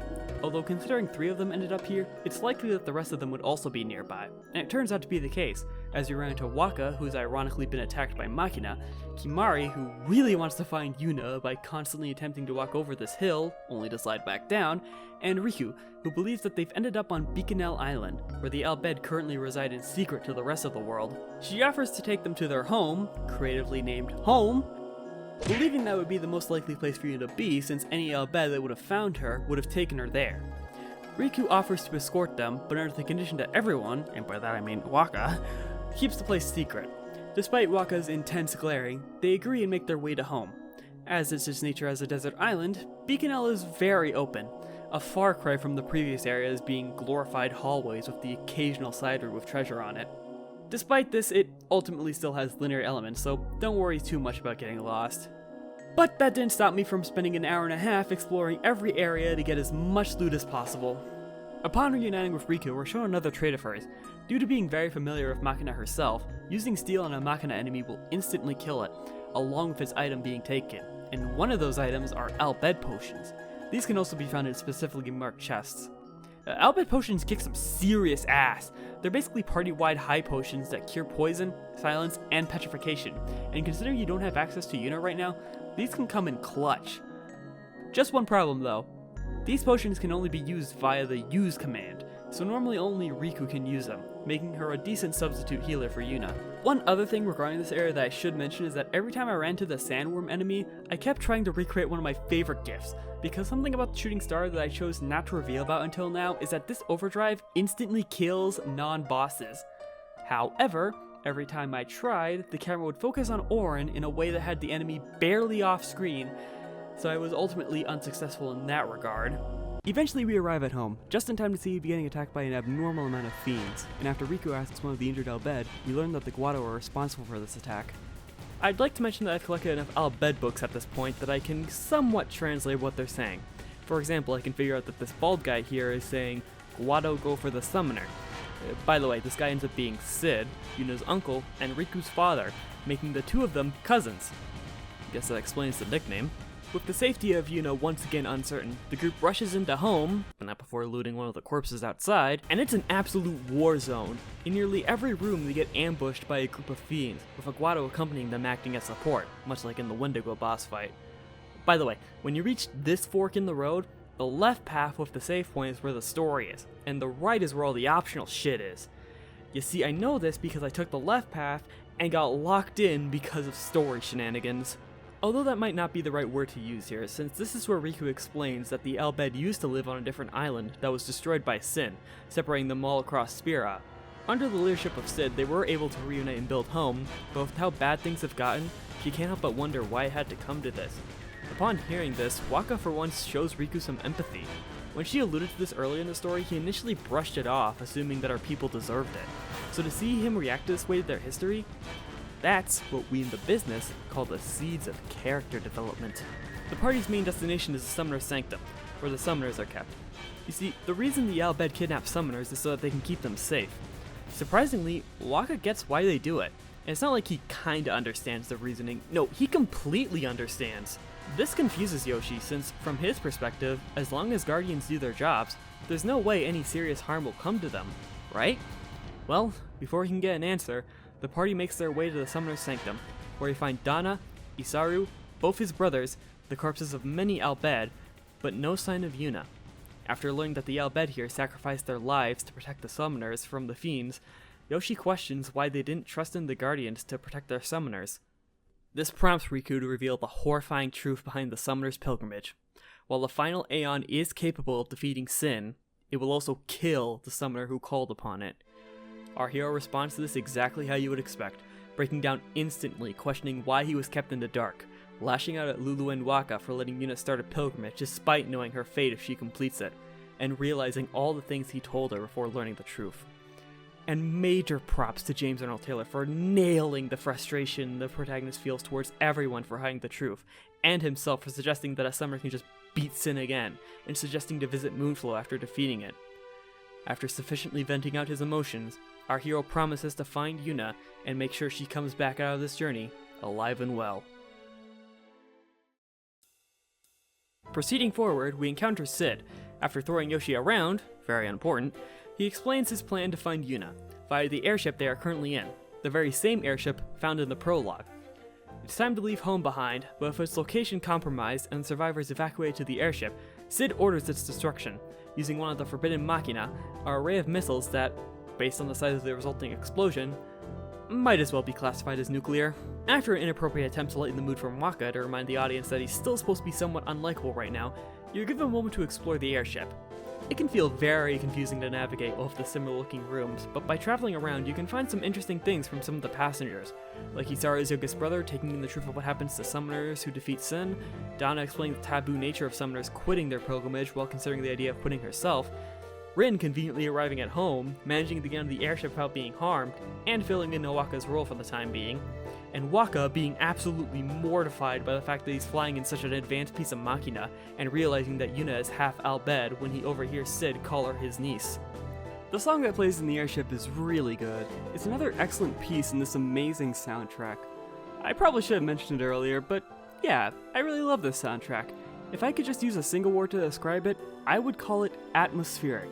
And by that I mean its greatest strength is how well it sets the tone and mood. One of my favorite parts about putting these videos together is playing these songs in them. I've already highlighted some of my favorites, like this version of the Prelude and Chocobo theme, but I can't discount the original editions as they are just as good, if not better. Tidus's theme is simultaneously somber and hopeful, encapsulating everything about his story.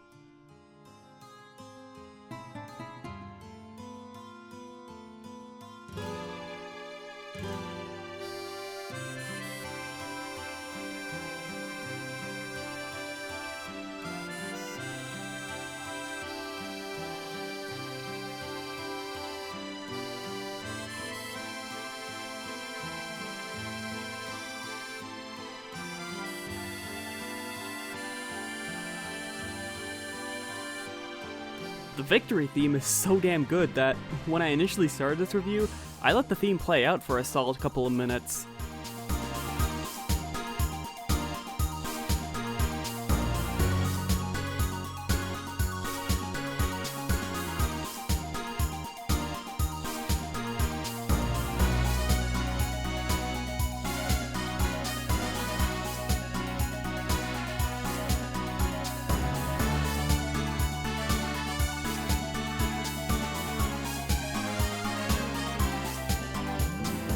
The same can be said about Besaid, just an absolutely magical piece of music.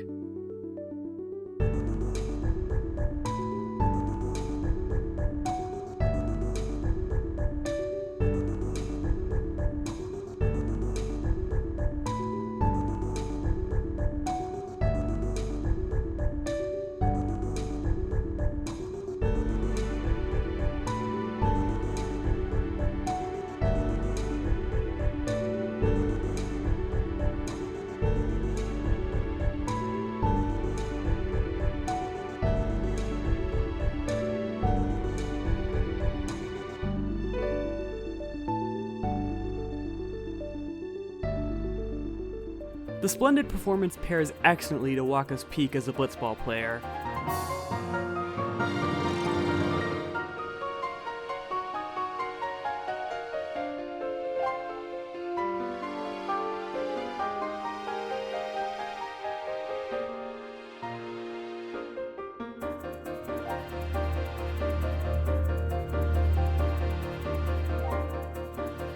The travel agency's calming tune is a perfect fit for Rin's rest stops, allowing you to reflect on everything that's happened so far.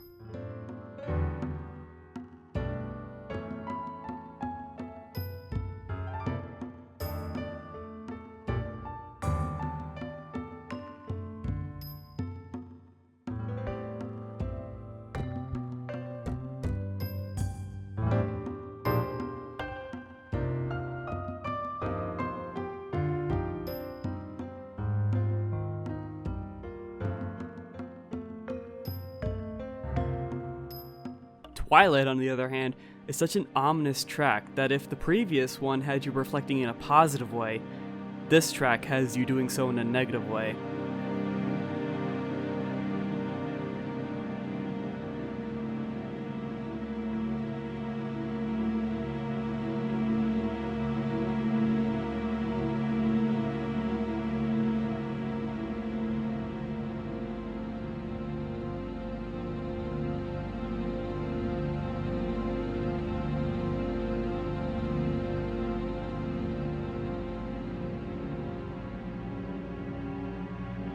and not too long after reflecting in this way, you'll likely be listening to Wandering, a song that I could listen to for hours while letting my mind relax, perhaps getting a little introspective as well.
And hey, if you're a fan of tonal whiplash, Thunder Plains has got your back. Despite being one of the most dangerous areas in the game, its theme is so oddly cheerful that I can't help but love it.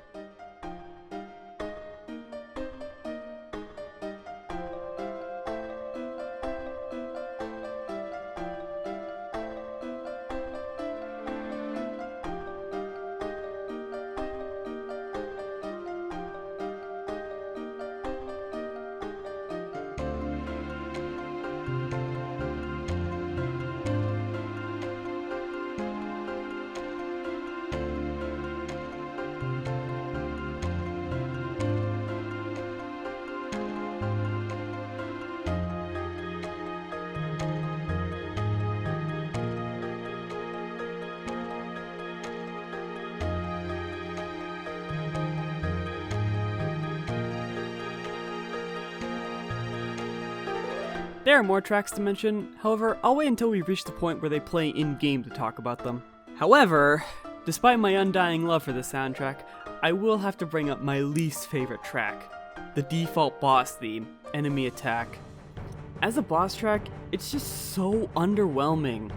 It's no secret that I've been avoiding using this track for as much as I can, either by not changing the track, keeping the boss summary short, or by making dumb references to other games just use their music instead. Just like my running gag with Sin. I'll at least end this off by mentioning my favorite track. You might expect it to be like a battle theme or a cutscene track, but it's actually the very first town track, Spira Unplugged, which plays in Besaid Village in Kielika.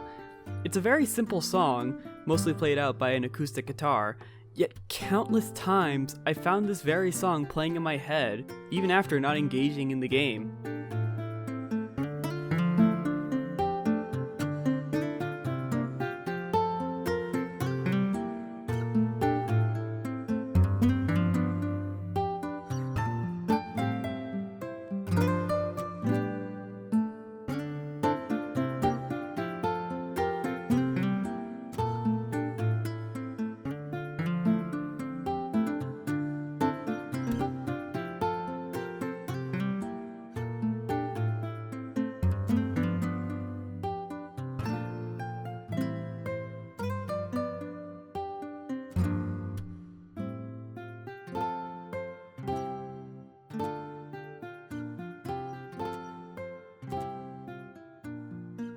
Now, where were we?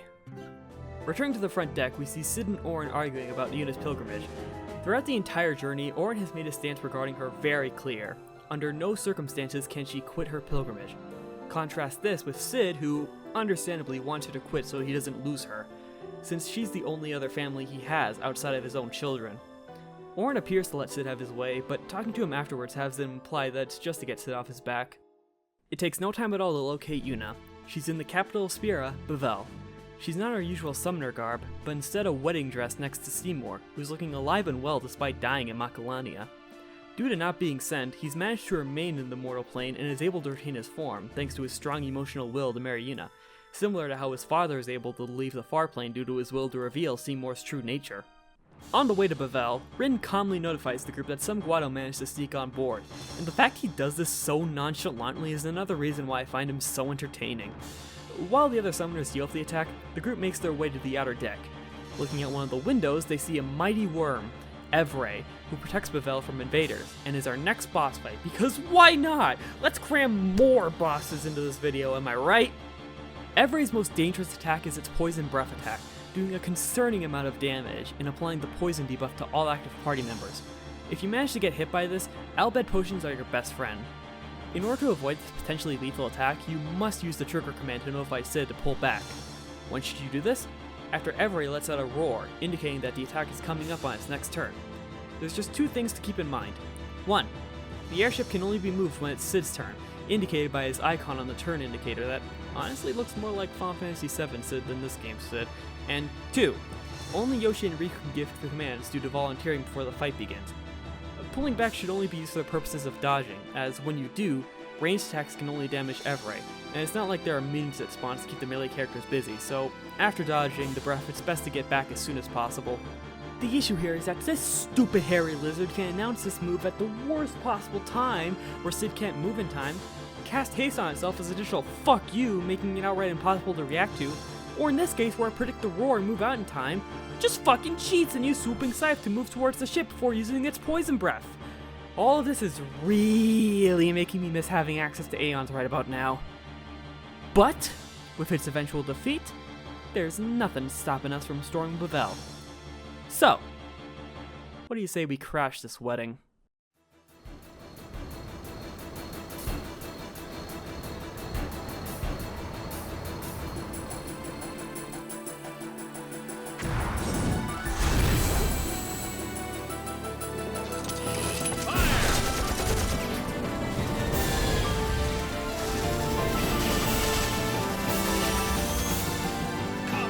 Oh yeah, this sequence kicks some serious ass, and you'd be hard-pressed to find someone who would disagree. Just look at it.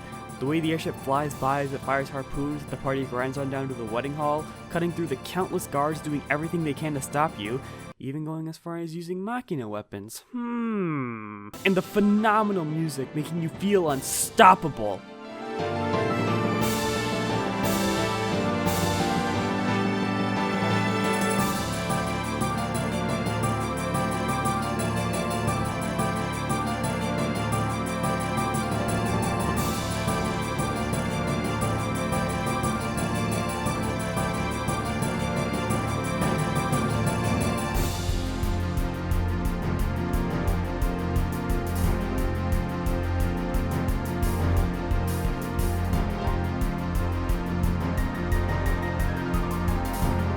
Also, these guards that use flamethrowers make the same sound effect as TF2's flamethrower. However, good things are never meant to last. The party is able to approach Seymour, but they're quickly surrounded by the remaining guards and Maester Keenock at gunpoint. Yuna attempts to use this commotion to her advantage and send Seymour, but Micah steps in and gives her an ultimatum. Either send Seymour and forfeit her friends' lives, or keep them alive and continue the marriage. It's not an easy choice, but she ultimately decides to let them live. With this decision, Seymour goes in for the kiss, sealing their marriage. Well, on the bright side, the situation can't get any worse. Kill them. Son of a bitch. Thankfully, while everyone's attention is on our group of party crashers, Yuna rushes to the ledge behind her and orders the guards to drop their weapons. If they refuse, she threatens to take her own life in response. Luckily, this risky gambit pays off as they end up complying, and Yuna urges everyone to leave as, much like Seymour, she has no intentions of upholding her end of the bargain. But if she does jump, surely that would mean her own death is all but certain. But she assures her friends that she can fly, and to believe, as she falls down to the city below. But what exactly did she mean by that? Well, while in free fall, she summons Valefor to swoop down to catch her and take her to Bevelle's temple. Riku says, "Think fast, Trickle Nuts!" to give the group a chance to escape and meet up with Yuna. As they enter the temple, they notice that Machina is all over the place, showing the true nature of Yevon's Maesters. But we can't focus on that for too long, as we have to get through the Cloister of Trials. I can't really lie, this trial kinda blows. It's built around this moving platform that moves through these hallways. When you pass through a glyph and press X, the platform will move in whatever direction it's facing in, and if it runs into one of these circular platforms, they'll move onto it and transform into a block. It's not like this mechanic is confusing or anything, It's just so tedious because of the annoying downtime this trial throws at you. Gotta wait for the platform to materialize, gotta wait for the platform to move, gotta wait for the right direction to flash, gotta restart from the beginning if you fall because turning around is too much apparently. You know what's the worst part about this? I have no fucking clue how to get the hidden treasure. I assume that after moving the block to the exit and reactivating the tunnel, you just gotta push in the tunnel, but the block just refuses to be pushed for no good reason. And the reason I never got it is because I accidentally reached the chamber and got locked into several cutscenes playing in sequence. Upon entering the chamber, Yoshi rushes to the door leading to the final chamber, and with any and all of his respect for Evan's teachings thrown in the trash, attempts to open it himself. Although Yoshi struggles to budge the door, Kimari, showing how much of an awesome friend he is, comes and helps Yoshi open the door, and as the cherry on top, when they succeed, Kimari lets Yoshi go in alone, all without trading any words. Entering the final chamber, Yuna is indeed inside, praying to the faith who turns out to be— What the fuck? Creepy hooded child from the prologue? How did he show up in Xanarkand? Was he a part of this plan too? Well, now is not the time for her answers, as Yuna falls unconscious after obtaining her newest Aeon, Bahamut. Unfortunately, due to the fact that there's only one entrance in these trials, the group is once again surrounded, and with no way to make their escape, they are forced to surrender and be held under trial for their actions. Our judge for the trial is the fourth and final Maester, Kelk Ronso, who, if you couldn't tell from his last name, is a Ronso like Kimari. He questions Yuna on why she harmed Seymour and worked with the Albed, with her revealing to him that Seymour killed his father and is one of the Unsent. Lulu follows this up and reminds the Maesters that a summoner's duty is to send the souls of the dead to the far plane. Micah steps in and reveals that he is also among the Unsent, believing that with the constant cycle of death permeating through Spira, only the dead have the right to rule, and that resisting the cycle is futile. When questioned if the summoner's pilgrimage is futile as well, he argues that it isn't, that defeating Sin continues to give people hope, despite the fact that no matter what, Sin's rebirth will never end, contradicting the belief that all of Spira has been taught. Once humanity has atoned for their sins, Sin will no longer return. With his beliefs revealed, Micah states that those who question this line of thinking are traitors and sentences the party to death. Yoshi and Auron have been put into one of these cells, and with nothing to do, the two of them muse over the fact that everything in Spira revolves around death. As Auron puts it, summoners challenge Sin, the bringer of death, using an Aeon obtained in Xanarkand, the lost city of the dead, only to end up dying. Their guardians are willing to sacrifice themselves to protect their summoners, the Faith are souls of the dead, and even Spira's leaders are unsent. Only Sin is reborn, only to bring more death. No matter how you look at it, Spira is stuck in a never-ending cycle of death. Keenock eventually arrives to let our duo know that their sentence has been decided. Their method of killing? Sending the group into the dungeons of Via Purifico. Conveniently enough, they've managed to send the 3 people who are capable of holding their breaths for an extended period of time to the submerged portion, while sending the rest into the walkable session. You'd think that we'd only focus on Yoshi's perspective for now, but we actually get to play as Yuna as she tries to make her way throughout this maze, all the while reuniting with Kimari, Lulu, and Auron. This part also ends up being the perfect playground for your new Aeon Bahamut, whose method of being summoned is basically the same as Valefor's, but turned up to 11. And I'll let him get away with this plagiarism though, because he's definitely one of the coolest looking ones. I mean, come on, not only is he a dragon, but he also has this cool ring floating on his back, has access to tier 3 black mage spells, and for his idle animation, he simply just stands upright while crossing his arms. His special ability is Impulse, one of the few AoE attacks the player is given access to. His overdrive Mega Flare has him jumping back, landing on all fours, charging energy into his ring, and fires a giant fuck you laser with really unique particle effects. After reuniting with everyone and making their way to the end of the dungeon, they run into Isaru, who's under the orders of Keenock to make sure the group doesn't escape, and challenges Yuna to a series of summoner duels. He opens with Ifrit. I annihilate him with Bahamut. He follows up by summoning Valefor. It's Bahamuting time! And he finishes by summoning Bahamut. Oh, you know I'm beating his ass with Bahamut. Wait a sec. Shiva, send his ass to Heaven's Ward. Yes, I know he's not in that expansion, but do it anyway.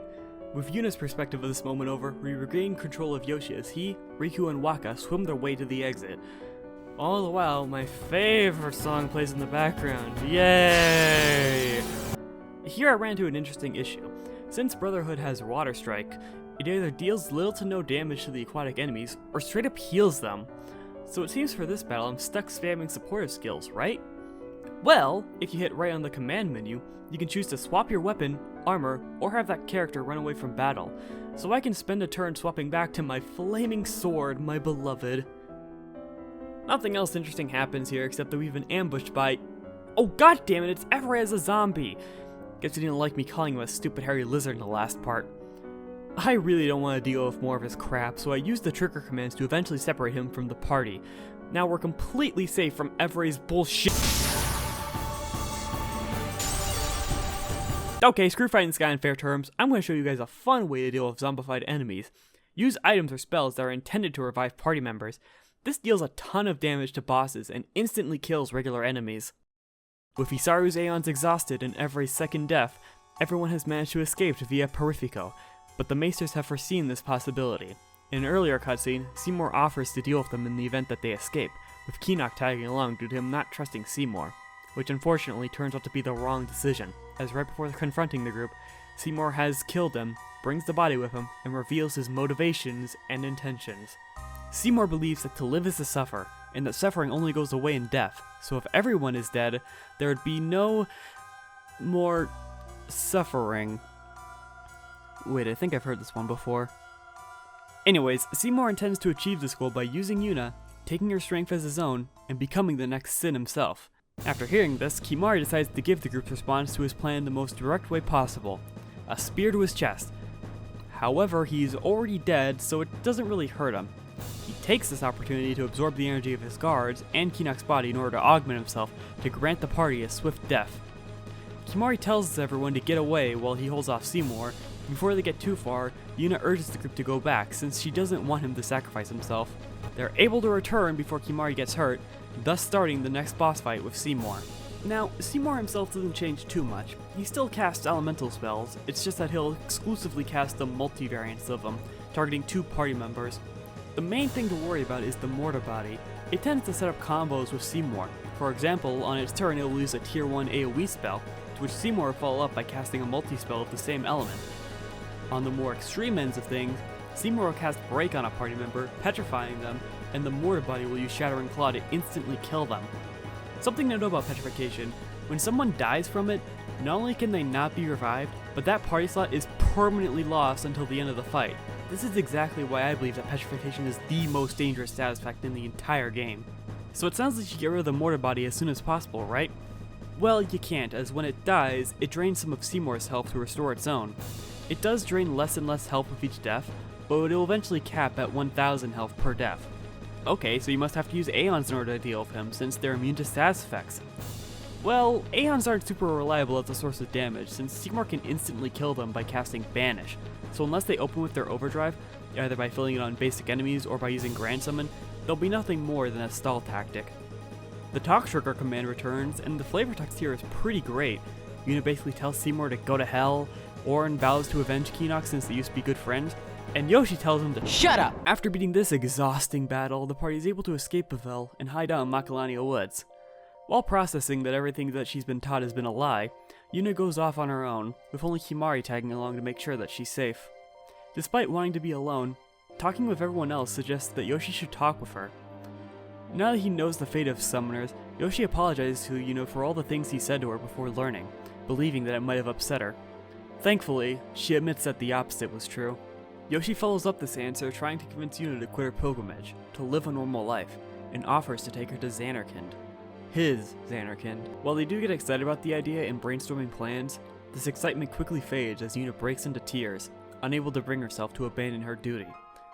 Now, every time the protagonist has found himself in a bad mood, Yuna has always been there to raise his spirits, either by checking up on him, or by suggesting a way to vent out his frustrations, all the while keeping a smile on her face, even in the darker moments. So to see her unable to hold that smile, it's now his turn to help Yuna. At this moment, the game's main vocal theme, Isn't It Wonderful, begins to play as our hero kisses Yuna. This sequence is really well done. The visuals are stunning, with the pair flying through the water as they embrace, wordlessly expressing their love. And that final shot of the moon in the water's reflection, beautiful. After this sequence, Yuna has come to a conclusion. She will continue her pilgrimage and asks Yoshi to stay with her until the end. He declines, stating that he will always stay by her side. I'd also like to bring attention to this quick pan over to Kimahri, and how after giving a quick smile, leaves the two behind, showcasing that he now trusts our hero to be with Yuna alone. We got a hint of that in Bavel's temple, but I feel like it's best shown here. I also like when Yuna initially suggests Yoshi to go back to camp first, but quickly changes her mind and lets him know by whistling to him. See? I told you it comes back. The next day, the pilgrimage starts back up once again, and the next location is the Calm Lands. And calm is certainly a fitting term, as it is one of the most peaceful themes in the whole game.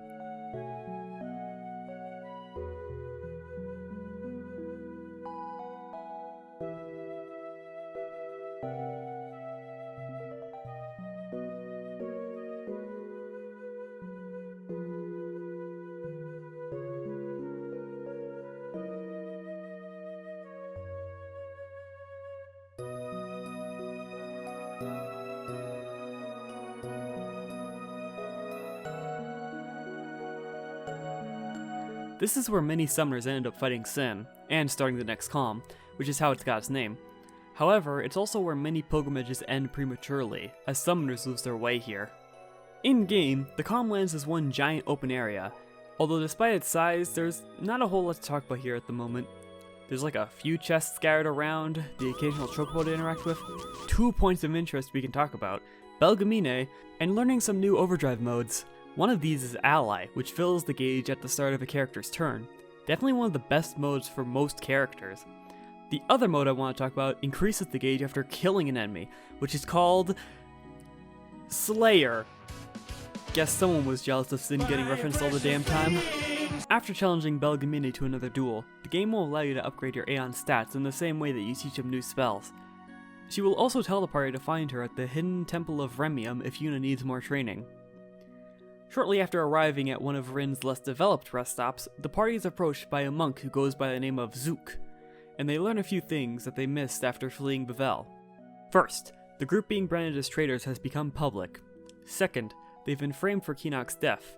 And third, while Bavel seems to be doing fine on the surface, underneath it's becoming more unstable not only due to Keenock's death, but Kelk stepping down not too long after letting what Seymour did to his father. Zook also mentions that Micah has ordered that Yuna and her guardians must be killed on sight. However, Zook has no intentions of following that order, only showing up to warn the party, and was interested in seeing the summoner Lulu and Waka are now guarding, as he is a former summoner himself, and they were both his guardians before he quit 6 months ago. 6 months. Wait. The other major location is the Monster Arena, featuring this silly little snake thing, where you can fight different fiends. However, it's currently empty, and the owner requests that you go capture some, promising some great rewards for doing so. In order to catch fiends, you'll need to kill them with a weapon that has the capture ability, conveniently sold at the arena. I didn't continue the side quest in this session, but I'll probably return to this sooner or later. Before I continue on, I'll say that at this point you should probably have a black magic sphere, which when used allows you to learn any black mage spell learned by another party member. I heavily recommend that you use one of them on Yuna and teach her one of the elemental spells. This will make leveling her up so much easier because in order for party members to gain experience points, they have to participate in a battle, so by allowing Yuna to have a reliable source of damage, you don't need to handicap another party member by intentionally leaving them hurt to heal them in battle, or potentially deny other members experience points by summoning an Aeon. Also, I don't know about you, but I think after teaching her Phyra, her damage output might just straight up be better than Lulu's now. And if you happen to have a spare one afterwards, go for some cruel irony and teach Riku a Thunder spell. As the party reaches the end of the Calm Lands, they are blocked by a couple of Guado, who are under the orders of Seymour to capture the party. When they predictably resist, the pair lets loose a golem to kill the party. Defender X has a lot of health, and is resistant to physical attacks, so it might be a good idea to have Lulu spam spells, right? Okay, screw this, I'm spamming Aeons. Aside from its variety of high damage attacks, it will eventually cast Mighty Guard, which gives it the Protect, Shell, and all 4 null effects, making it even more tanky. But, like I said, my strategy devolved into Aeon spam, so it was ultimately unsuccessful. After defeating this boss, you have 2 options: either proceed towards Mount Gagazet where the story continues, or go down the path Defender X came from and find an optional dungeon, the Cavern of the Stolen Faith, where you can get the first optional Aeon. This is also where we get a little bit more development from Lulu, as this cavern is where her first summoner met her unfortunate end. Here's a tip if you end up taking on this dungeon. Do not include Yuna and Lulu in your active party. If you do, you risk them losing all of their MP from an ambush with Dark Elementals casting Osmos.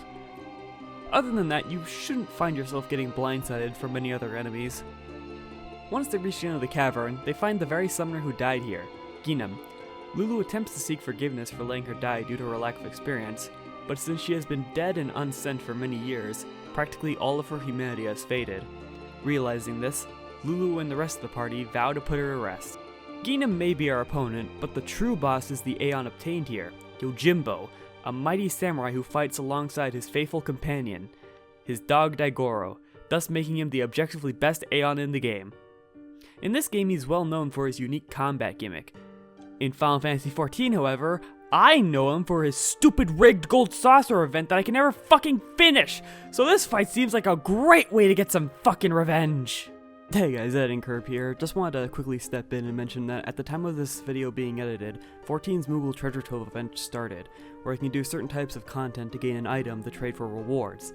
This includes some of the Gold Saucer minigames, and Yojimbo's gives out the most if you successfully complete it.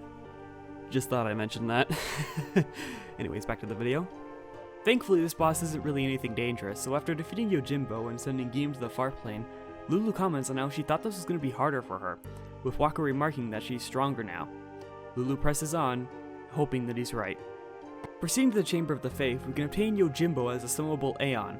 However, his services come at a price, as you need to pay him 270,000 gil to get him. No wonder this guy got stolen. His trial is a damn paywall! Now, I don't think I've been that much of a heavy spender throughout the game, so I believe I should have the funds to pay for this guy. I see. That Monster Arena side quest is looking real good right about now. So, when you get the rundown about how the arena and capture mechanic works, the owner will tell you to capture every unique species in the Calmlands. And the only ones I had left was the Chimera Brain, Flameflan, Shred, Legally Distinct Wendigo, and series staple monster Corral. While hunting for them, I managed to get some cool stuff, like a couple items I missed, the tier 3 magic spells for Yuna and Lulu, and a new overdrive for Yoshi, Energy Rain, where he jumps off an enemy, charges energy into his blade while airborne before shooting it towards all enemies, damaging them. And this is all in a single consistent hit, so there's no real reason to use slice and dice anymore. When you return to the arena, the owner will spawn a chest that currently cannot be opened, but you won't be leaving empty-handed, as talking to him again will have him gift you 60 Farplane wins, items that Riku can use to inflict death on all enemies. The monster arena will now be officially unlocked. Here you can do battle with any of the fiends you caught, and fight optional bosses. The first one available will be the Chimera Geist, a super-powered version of the Chimera that is immune to all elements. And as you can see from how it deals with Auron, my tankiest party member, I was way out of my league. I struggled to find a reliable setup, but I eventually settled with Auron, Waka, and Yuna, switching to Riku after Yuna ran out of MP. Here's the thing about these arena fights. Every fight has an entry fee, and considering this diversion was made just so I can afford to unlock Yojimbo, I can't stick around with the side quest any longer. Not to mention the arena owner immediately suggested that I go to Mushroom Rock and kill the fiends there. Fuck no. So I spent the rest of my time grinding outside the cavern, since there are only 2 enemies that you can encounter, and one of them is a Machina enemy. And while I was grinding, I found Kane's Spear, as in Final Fantasy IV Kane. That's about it though. Once I finally met the minimum requirements, I wasted no time in finally getting this goddamn Aeon. Ugh, even outside of the gold saucer, this damn samurai continues to annoy me. Yojimbo is a unique Aeon. Hell, it doesn't even feel like he gets truly summoned, as that sequence starts with the night sky rolling in as a blue-flavored cherry blossom appears. After Yuna pets Daigoro, extremely important, Yojimbo emerges from behind that tree. Yojimbo is a very powerful Aeon with a variety of skills at his disposal. However, there are 2 catches to him. First, he is completely AI controlled, and the only thing you can do is either dismiss him or pay him more gil, because I guess that initial fee was enough for this greedy asshole. Now I'm starting to see why his statue was stolen in the first place. Spear's economy would have collapsed had the thief kept him at his temple. Depending on the amount of gil you give Yojimbo, he'll automatically do a set number of attacks before you must pay him again. These attacks range from sending Daigoro to attack, throwing knives, using a katana that actually looks like a katana, take no Soren, and his overdrive Zanmato, where he summons the blade of the same name and uses it to slice all enemies in half, a classic method of taking down foes. As an aside, due to how fundamentally different Yojimbo is compared to other Aeons, he is unable to learn spells, so if you like casting spells, you might be better off skipping him. Just know that you're wrong for not wanting to get the only Aeon with a dog.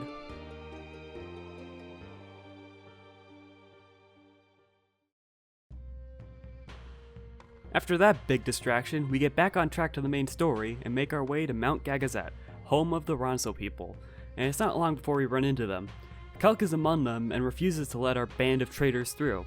Thankfully, with Yuna expressing her resolve to fight Sin despite the people being against her, and Lulu calling out Kelk for also turning his back on Bavel, he lets the party pass. However, there are two specific Ronso that have a problem with this, and it's the same pair from Luca, and as I'm writing this, I can't help but wonder why I didn't just reveal their names in part 2 to make referencing them easier on myself. Ugh.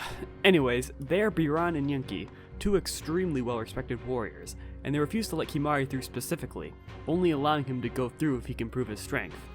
Having had enough of these two bozos' senseless bullying, Kimahri kills himself right in front of the pair, and with the pointless sacrifice of a beloved friend, the group collectively decides to give up on the pilgrimage, turning themselves over to Bavel to pay for their crimes.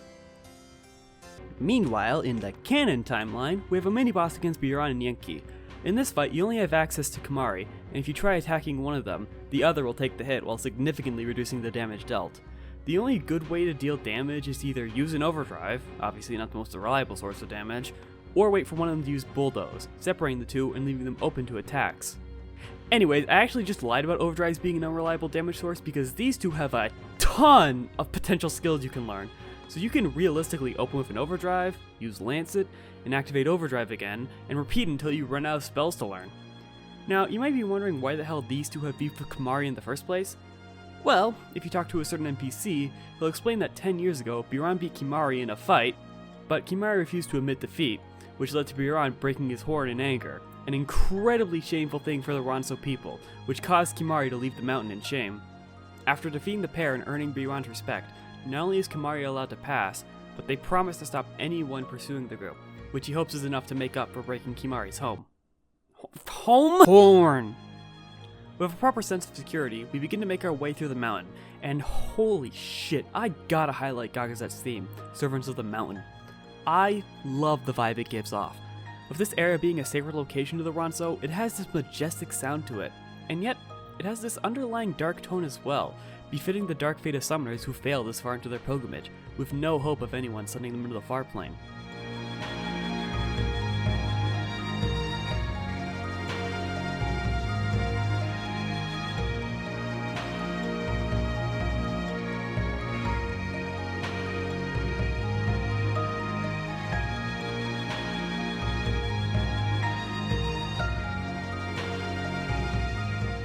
Anyways, I think that's enough gushing over this song. Let's talk about what there is to find in this area. In this alcove here, you can find one of the spears left by Braska's party, and the concept of this one is just him reaffirming to Yuna that no matter how she chooses to live her life, she will always have his full support. Meanwhile, Jekt and Orin fuck around in the background, I guess. Owaka's shop is here as well, and with a new item, holy water. And I highly recommend you make like a Belmont and stock the fuck up on these things, because nearly every upcoming boss practically requires you to have a few of these on hand, and you won't be seeing any shops at this point for a while. But I should address the fact that Owaka's shop has a distinct lack of Owaka. This is because since he offered his services in Bavel right before Seymour's rematch, he got arrested for helping traders, so his brother is taking charge of the business for now. And I kid you not, his name is Wants. As the group passes through the mountain, Riku and Yoshi muse over the fact that they still haven't figured out an alternate way to defeat Sin, despite how close they've gotten to Zanarkand. Thankfully, Yoshi lightens up the mood by bringing up the fact that going to Zanarkand may help with this issue. However, this doesn't last long, as Seymour has caught up with the group, and judging by the fact that Riku only noticed him after Yoshi moved out of the way, was standing at the perfect position and distance that he and his flashy haircut was completely blocked by Yoshi. Anyway, Seymour attempts to once again convince you to join him by doing the same thing he did in Bavel. Oh, but this time, he does this while also mentioning how effortlessly he took out the Ronso attempting to stop him. Okay. And implies that he knows what happened to Jekt, and that joining him will free him. Okay, that's actually somewhat convincing. Yoshi, on the other hand, has had enough of Seymour's bullshit and attempts to pull off Kimari's stunt, only for him to dramatically reveal his new super augmented body for yet another Seymour boss fight. And this one might as well be a formality because this fight follows the same formula as his last encounter. Still has the mortar body absorbing health off him when it dies, still has the talk trigger command, and still sets up combos with status effects, except that instead of purification, he inflicts the zombie status on a party member and attempts to kill them by casting full life afterwards. And the only way to remove this status is by using holy water to restore the character's humanity. Even though logically it should finish the job. I will mention how funny it is to cleanse the zombie debuff and watch Seymour helplessly attempt to cast a ray spell on a living party member like a fucking fool. The only thing worth mentioning is Cross Cleave, an AoE skill that deals a stupid amount of damage unless mitigated by Protect. Or by using Mighty Guard with Kimari, which I ended up opening nearly every boss fight with to make setup much more convenient, since the effect applies to all active party members. Supposedly there's something about annihilation with the mortar body, but that sounded game ending, so I put all the stops and assaulted him before he had the chance. With Seymour yet again defeated, Yuna can't help but think about his comment on Jecht and tries to get answers out of Orin, and when he responds with silence, she asks the person who won't keep withholding information, leaving her here to reveal to everyone the truth he learned all the way back in Luca, that Sin is Jecht, leaving Yuna and Lulu shocked that he would still fight Sin knowing it's his father, while Wakka tries to write it off due to the toxin, realizing that if it was true, then his brother was killed by a legendary guardian. Well, with that heavy news, surely nothing strange is going to happen right after.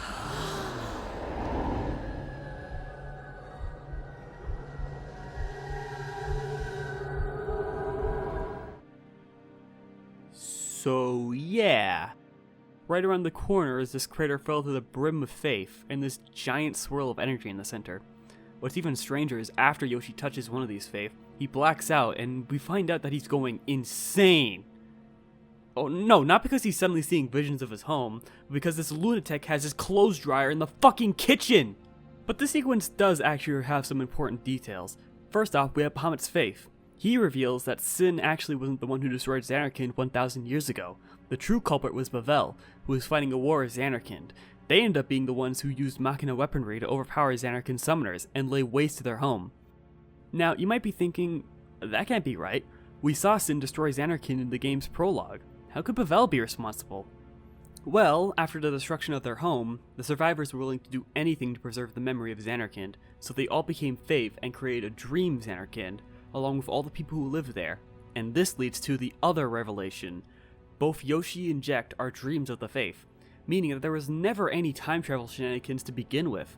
But due to them being touched by Sin, they've become something more, and this leads to Bahamut believing that they may be the keys to end the Faith's dreaming and finally allow them to rest. Before we move on, I want to highlight this specific line here, when Bahamut refers to the dream as a Zanarkand that never sleeps, recontextualizing a seemingly throwaway line from Yoshi describing the place's lifestyle back in Macalania. No problem. Zanarkand never sleeps. Never sleeps. With this exposition dump finished, Yoshi wakes up, deciding to keep the information he just learned to himself. The last area before Zanarkand awaits, the cave system within Mount Gegazet, which is a fairly simple area. There are points where bodies of water force the group to separate as Yoshi, Riku, and Wakka explore and complete a trial of some kind to open a path forward, ultimately making this place not very interesting to talk about. That is until we approach the end of the cave, where Orin warns Yuna that she will send fiends to test our strength, this person being Yunalesca herself. And given the time frame, it's clear she is among the unsent, waiting for strong summoners deep within the ruins of Zanarkand. And as soon as we leave the cave, the party is instantly attacked by one of her fiends, the Sanctuary Keeper. This boss's main gimmick is Photon Wings, an AoE attack that gives a lot of status effects, the most prominent being Curse, which prevents the use of the overdrive gauge. This is the other effect that Holy Water cures. However, unlike all other status effects, this is the only one that affects Aeons, meaning that once they get the effect, it cannot be removed due to items being unusable on them. The Sanctuary Keeper's other big attack to worry about is Mana Breath, dealing stupid high damage to one person in particular, usually killing anyone that isn't Orin or Wakka. Thankfully, if you've prepared enough, this fight will eventually be yours, even with the fucker prolonging the fight by constantly healing itself. And now, we've arrived in Zanarkand, a city dead for 1,000 years in all of its ruined glory, standing between our heroes and the end of their pilgrimage. Desperate for time, Riku attempts to convince Yuna not to go further in, which leads Yuna to comfort Riku, reminding her that she knew her fate from the start, and thanks her for continuing the journey with her. While doing this, she drops a sphere, and after interacting with it, we find out its contents were meant to be seen after she had defeated Sin, and contains her feelings towards her guardians. Except Riku, because it was recorded at Mihin. But it's okay, we got an equivalent scene like 5 seconds ago. The big reveal of this is that we find out that Yuna had been developing feelings for you-know-who around this time. And with that, we make our way down to Xanarkand. Before proceeding too far, the party decides to set up camp and rest, leading us right back to the beginning of the game, featuring the song whose name spoiled the identity of this location and left me no choice but to reveal it in the very first part of this fast review that I'm still not over! But, since we're back at the beginning, this also means that this whole storyteller arc is finally over. So, with no story left to tell, it's time for our group to make their way through Xanarkand. This trek through Xanarkand ruins is truly a beautiful moment, the darkness of night covering the ruins whilst also being illuminated by the many fireflies roaming all around. All the while, the majority of what remains is buried underneath the water surrounding the area. It gives this area such a distinct look from the rest of the game. The area's theme is another track that needs mentioning, selling the dark themes of this once great city reduced to nothing more than rubble. It's also the trademark RPG theme that doesn't get interrupted by the standard battle theme. Yeah, I fucking love RPG themes that don't get replaced by a standard battle theme. I want to be engrossed in the emotions the developers want me to feel! Once the group enters the ruins of Xanarkand's Blitzball Stadium, something unexpected happens. They start seeing visions of travelers who've been here before, with Auron explaining that this place is essentially a giant sphere, recording everything going on. One of these visions includes a mysterious woman and an unknown child who could literally be anyone. It's Seymour as a child. The other visions are of Braska's group, but I'll talk a little bit more about that in a bit, as since we're supposed to get an Aeon here, there's a trial to clear before we get it. Xanarkand's trial is kinda neat. Unfortunately, it suffers from some tedious issues with going back and forth over and over, but I believe it's much better than Bavel's. Do you like Tetris? Well, this trial requires you to find Tetris shapes by standing on glowing tiles that show a certain shape afterwards. In order to prevent yourself from blindly checking every tile manually, you can interact with the screen showing you what shapes you need to find, which causes the required tiles to light up, making for a standard but enjoyable memory game. After clearing the first room, you then move on to the second room, where you need to clear 4 different configurations and move the 2 spheres into the slots that appear in the first room. After doing that and ignoring the suspiciously replaced save point, the final part of the trial reveals itself. A boss fight, believe it or not. When attacked, the Spectral Keeper will counterattack the 3 spots directly in front of him. By using the Move Trigger command, you can position the weaker party members out of harm's way, but shoving everyone to the back won't work forever, as he'll eventually start casting Glyph Mine, which breaks certain circles to blow up on their next turn. The other main ability of his is Berserk Tail, which turns him towards a party member and attacks them, with a chance of inflicting the Berserk status, causing him to basically do a free attack if he manages to get the status on a particularly fast character. Now, you might have noticed the dirt platforms outside and are wondering what the point of them are. Well, these are Aeon exclusive platforms, as I struggle to see any non-Shiva Aeons to fit on these things without looking silly. After completing the trial set out for us, the chamber containing the 5th of the final Aeon awaits. Yuna enters alone, yet swiftly returns, urging the rest to come see what she has witnessed. The faith has lost its power for a long time, and is nothing more than a statue. But moving forward, we get some good news, alongside some dreadful bad news.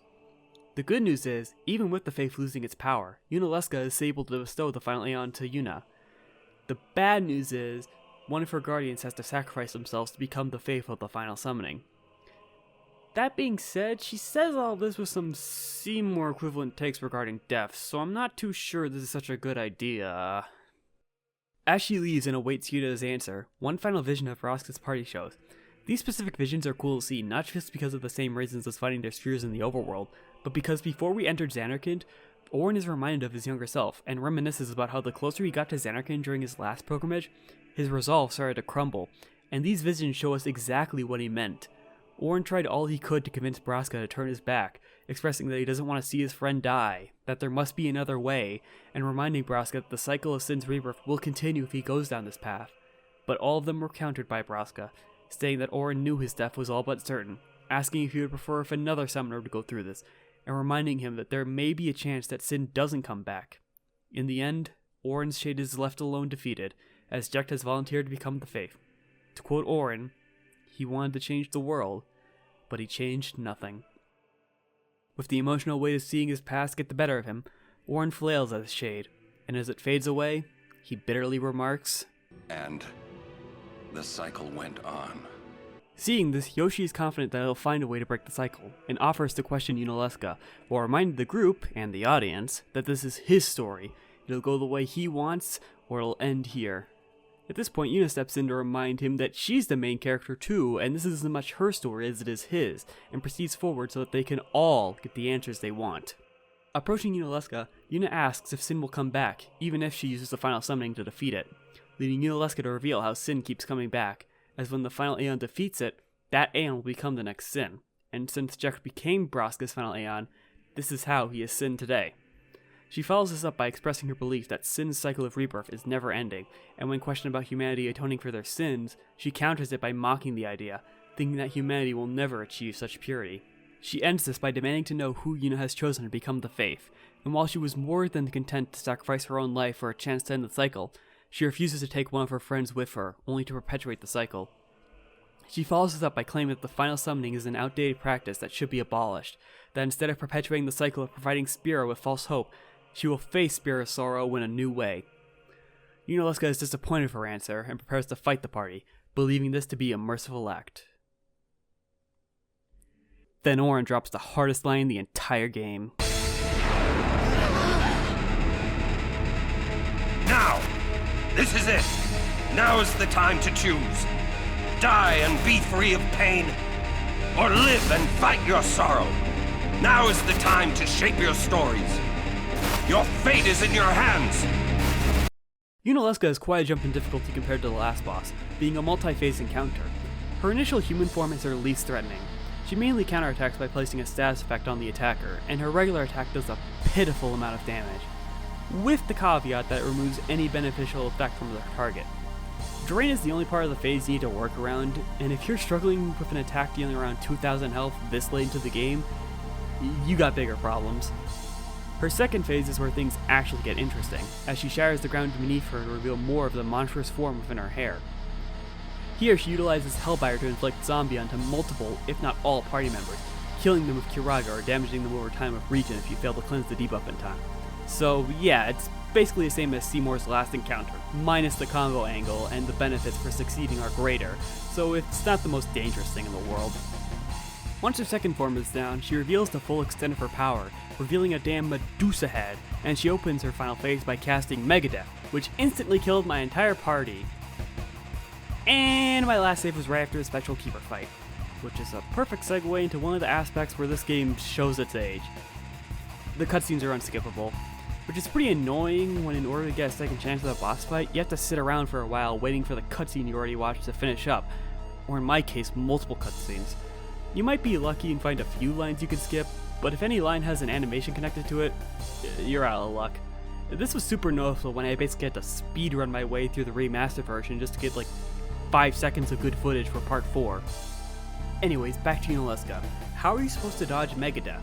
Sure, killing her second phase while summoning an Aeon helps, but that doesn't account for any future instances where she may use the spell out of the blue. You see, the trick with Megadeath is that it instantly kills any human party members.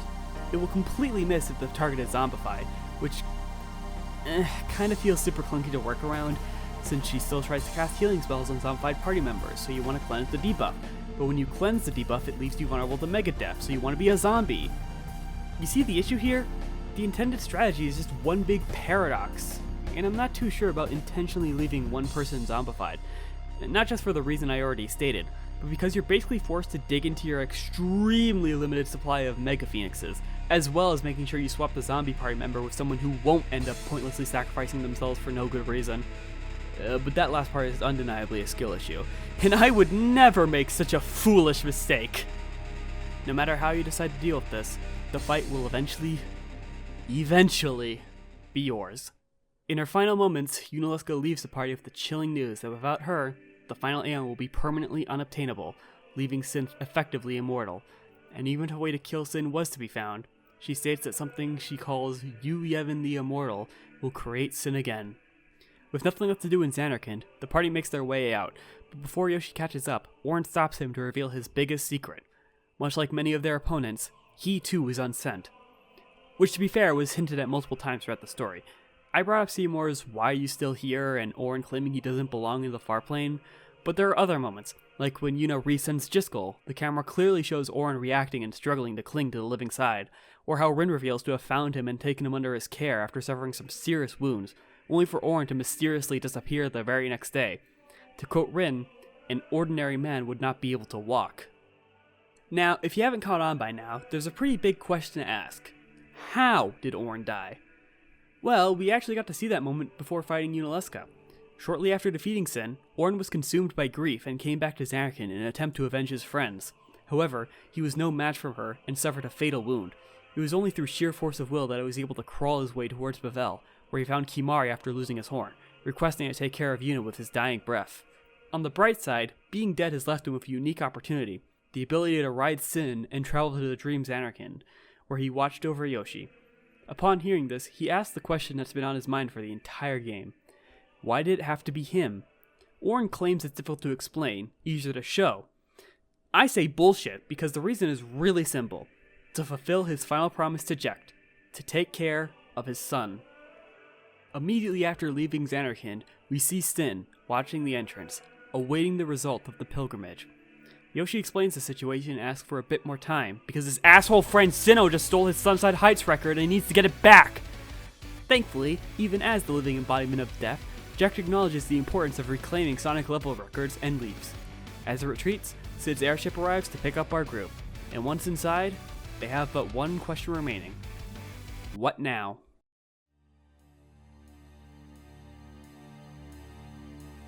Tension is rising. A plan to confront Sin is beginning to form, and Spira will be changed forever. That's right. It's time to fuck off and do optional shit. In this part of the Final Fantasy X Mega Review, I'm going to be doing as much of the post-game content as I can. This includes obtaining the remaining Aeons, attempting the super bosses, and finding and collecting the ultimate weapons, which are called Celestial weapons in this game. Why am I not doing everything? Well, because if I did absolutely everything, not only would I take a stupid amount of time grinding, but I would be so unbelievably overpowered that the entire finale would be a complete joke. So next time we're going to be making a half-baked attempt at a joke. So basically my channel. But before we do any of that, we have a very important matter to attend to. The chest in Macalania, and get the loot I oh so desire. Nice. Okay, so now we've returned to the airship, we can use it to fast travel across Spira, and that's going to be important because the post-game here is all over the place, and I'm not going to try fishing for the no encounters ability off of Monks in Zanarkand. So go talk with Sid, select your destination, and get ready to hear the same voice line over and over again. Yee-haw! Here we go! Yee-haw! Here we go! Yee-haw! Yee-haw! Here we go! First things first, we're going to be backtracking to previous areas to collect Jecht spheres, as collecting them is how you unlock Orin's overdrives. I'd argue that the most important one is the one found by the entrance of Macalania Woods. This sphere shows Jecht in prison, seemingly because he blabbed on about being from Zanarkand. Braska offers him to join his pilgrimage, creating the ultimate trio that, according to Spira, can't defeat Sin. Because one person married an Albed, the other claims to be from the sacred Zanarkand, and the last refused to marry a priest's daughter. I wonder why. The rest of the spheres contain such fun content such as Jecht showing his eagerness to fight the Chocobo Eater, Braska recording a blitzball game for Jecht's family, and most importantly, Jecht getting struck by lightning. After collecting 3 spheres, Orin will learn Banishing Blade. It may not have the instant killing potential that Shooting Star has, but it makes up for it by looking sick as hell. It begins with Orin paying 200 Metagod points on twitch.tv/Sinno___ and swigs the jug. After finishing the button prompt, he spits it onto his blade, which allows him to channel these dark energy balls to attack his target. Now, in order for Orin to get his final overdrive, you must collect all of the spheres, and the only one I haven't found yet is in Besaid Village. And the reason for that is... I'll get around to that. Next up, we're heading to secret destinations. There are 2 ways to find them, either by searching at specific coordinates on the world map, or by inputting specific passwords. The passwords are meant to be found by decoding all the Albed messages. I figured them out by realizing I live in the year 2025 and looked them all up. The results? 2 decent weapons. Searching the world map brings much more impressive results, like a piece of armor for Lulu that absorbs almost all elements, not that it matters because she's the motherfucker that dies to Fizz, a sword that doubles Yoshi's experience points gained, yes please, and a Dragoon Lance for Kimari, which I swap with his Dragoon Lance. This is also how you can return to the area Yoshi woke up in after arriving in Spear for the first time, the Baj Temple, which houses another optional Aeon. But before we can enter the trial, we gotta get revenge on the fiend that nearly ate Yoshi. After we give the Water Squad armor with the Stone Ward ability. At this point, Wakka and Yoshi deal so much damage that this boss isn't really much of a threat. It might get a cheeky team wipe, but all that really does is delay the inevitable. Entering the trial, we find it's the least involved of them all, only requiring us to find the hidden treasure in all the previous trials in order to break the seal of the chamber. Now, if you remember, I made a big stink about not getting the treasure in Babel's temple. Thankfully, that's not the one I'm missing, since that trial ends with an impossible to miss chest that activates the glyph here. Nope, Xanarkand is the one I missed. So it's time to go back there. And it dropped me off the campsite.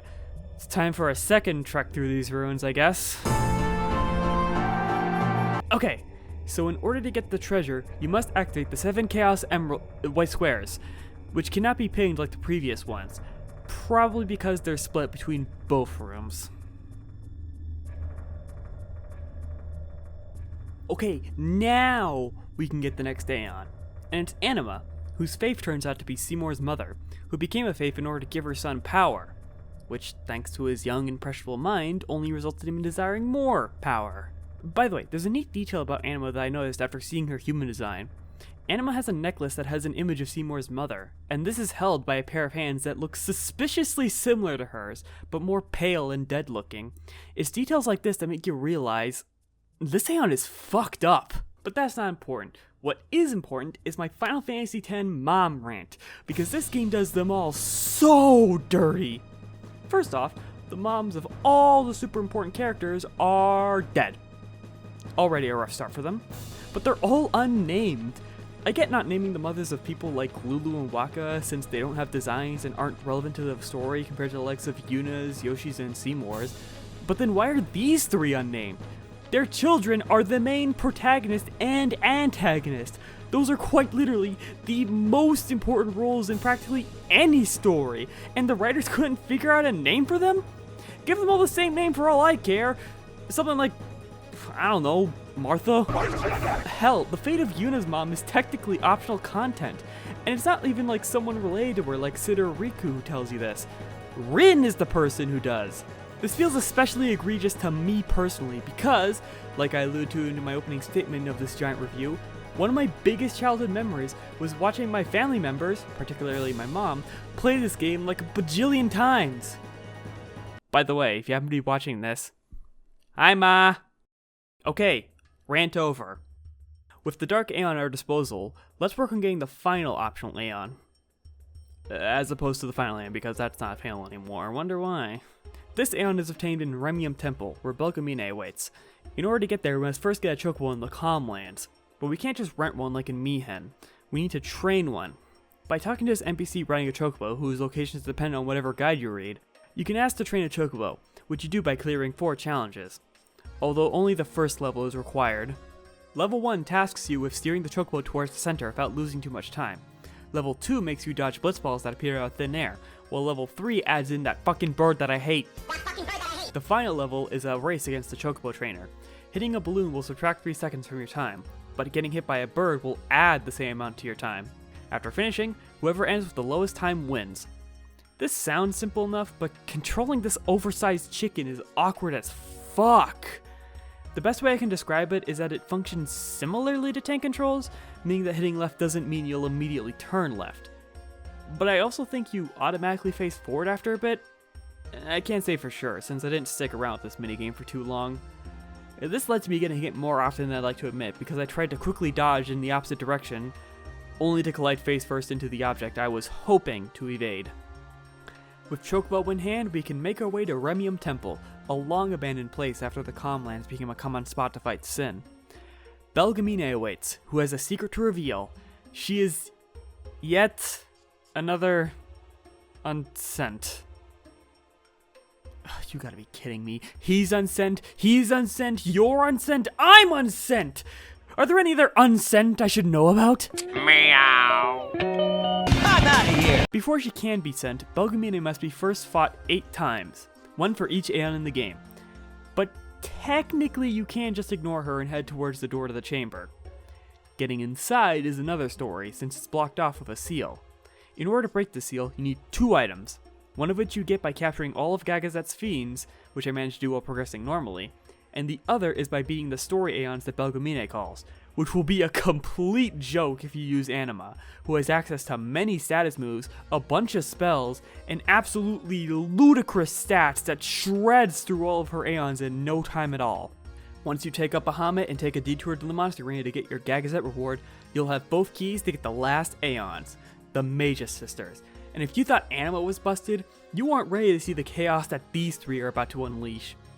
The Magus Sisters are the absolute best Aeons in the entire game, and it's pretty easy to see why. It's because they're a 3-in-1 package deal. Individually, they're pretty comparable to Anima. I mean, just look at how badly they beat up the poor thing. She didn't even have a chance to use her overdrive.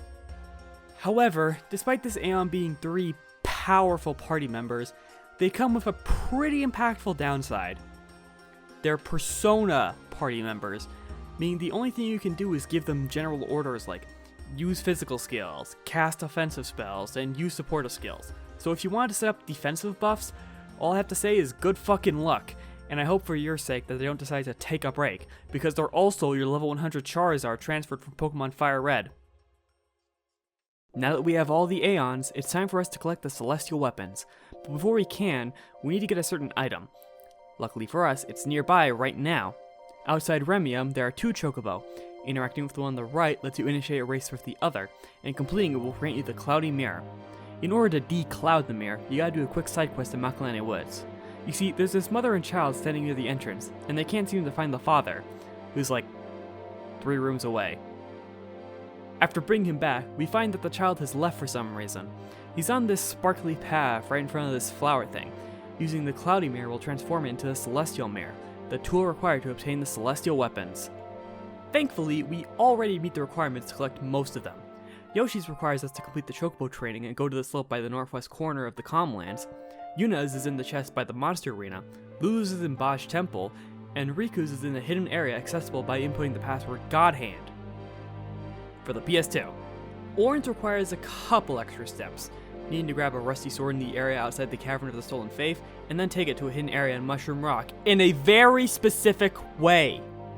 Not because of the weapon, but something else. The remaining ones are Waka's, obtained by placing top 3 in a Blitzball tournament, which I'll get to later, and Kimari's is located in the Thunderblades, a place I'm trying to avoid for reasons. Now, that sounds pretty easy and not worthy of the title of Celestial, but the catch here is that all of them start with the ability No AP, which blocks the character from gaining experience points, effectively making them worthless. In order to replace that ability and gain better ones, you need to find 2 upgrade materials. Doing this will give the abilities break damage limit, allowing the character to deal more than 9,999 damage, triple overdrive, increasing the overdrive rate by 3 times, double AP, doubling the experience points gained, and a unique ability to that character's weapon. Now, to choose which ones to upgrade. Right off the bat, we're ignoring Lulu's because dodging 200 lightning bolts would be both boring to watch and grind, doubly so if you have the No Encounters ability, which I already explained why I'm not getting. Yoshi's is another I'm avoiding, as one of the materials requires us to beat the final Chocobo training mission with a time of 0 seconds. No! I feel like I did enough of that already. The last one I'm ignoring is Orin, since the method to get one of his upgrade items requires us to beat 10 different special arena encounters. Quite the convoluted method. This leaves Yuna and Riku, so let's start with Yuna's weapon. The first material, I found all the way back in the first session, in this hidden part of the Beach Besaid. The second one requires us to fight Belgemine set of optional Aeons. After doing so, you need to send Belgemine to obtain the other material. And with the power of the Magus Sisters and Anima, that is no problem at all. In order to upgrade a weapon, you need to bring it to the same flower in Macalania Woods. The unique ability for Yuna is 1 MP cost, which as you can probably guess, reduces the MP cost of all abilities and spells to 1, allowing you to spam high MP cost spells like Curaga and Holy to your heart's content. By the way, once you get Holy, you can throw that dinky black mage spell in the trash. Or hell, go even further beyond and use a Friend Sphere to teleport Yuna to Lulu's Spear Grid path and buff her damage output even more! Let's move on to upgrading Riku's weapon. Both of the materials can be found in Beaconell, one of which is so easy to find I grabbed it when I first showed up. The other involves a really long side quest. So the material is located in this area blocked by an intense sandstorm. In order to make it go away, you need to collect cactar spheres and place them into the stone slab. Interacting with it will spawn the required cactar and give you a hint to where it appeared. After finding it, you can attempt to capture it in a game of red light green light. Luckily, if all you care about is the weapon, you don't need to win the game. After returning the sphere, the next cactar spawns and you repeat the process all over again. About 8 times. Yeah, this side quest in particular takes a long time to complete, more so if you don't have the No Encounters ability, and by the time I finished it, I was ready to move on to something else. Once upgraded, Riku's unique ability is Gillionaire, which doubles the gil dropped by enemies. But while I moved on in the recording session, I never got into how I got top 3 in a Blitzball tournament, so let's jump back into that. So, confession time. Back when I was explaining stats in the Blitzball section of this review, I completely missed the stat. Speed, which affects how fast a player swims. This is important because now you can hire Brother, one of, if not the fastest character in Blitzball. If you want to cheese games, you can rush the goal of Yoshi, use the Jack shot, pass the ball to Brother, and stall the entire match by swimming in circles. Just try to focus on the minimap instead of the actual camera, lest you attempt to correct yourself and let your opponents catch up and force an incredibly unfair encounter. Oh no! Or don't. You might carry the ball for so long that the AI just sort of bugs out and gives up. That being said, some teams just straight up have the better stats, to the point that not even the Jack shot will work. Case in point, the Ronso Fangs. Thankfully, I battled these guys during the finals, so that left me in second place, thus granting me Wakka's ultimate weapon. Shame I didn't win the tournament. If I did, I would have unlocked a new overdrive for Wakka, and I'm not going to upgrade the weapon because one of the materials requires me to play more Blitzball, and this was already enough of a time sink for this recording session. And for our last stop, let's attempt a super boss, and I have my sights on the one blocking the way to Besaid Village, thus allowing me to collect the final Jack Sphere and unlock Auron's ultimate overdrive. After escaping Bevel, certain areas in the game will force you to fight one of the Dark Aeons, superpowered versions of the in-game Aeons, and the one in Besaid is, unsurprisingly, Dark Valefor. So let's jump right into this fight!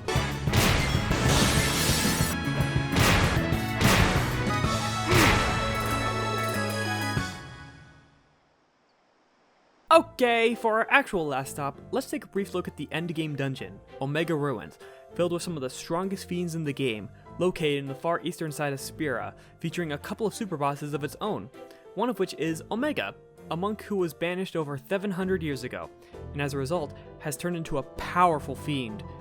Considering how badly I got fucked up by Dark Valefor, I'm not going to jump in here very long. Like I said, I want to keep the integrity of the finale somewhat in check.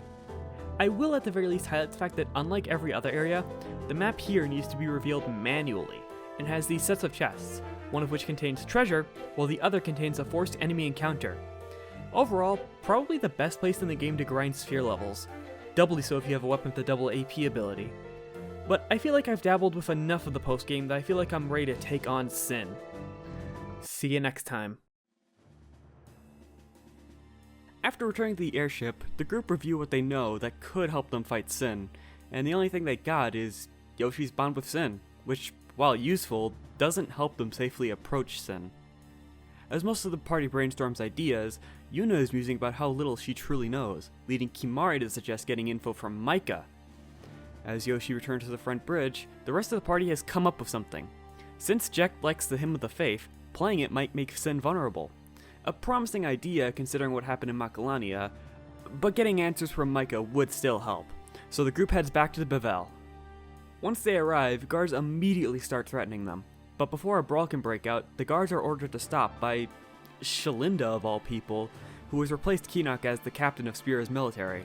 Micah's desperation is evident if he's putting someone as unqualified as her in charge, and if that's not enough, he suddenly dropped all charges against Yuna, reframing her portrayal as nothing more than a rumor spread by the Al-Bhed.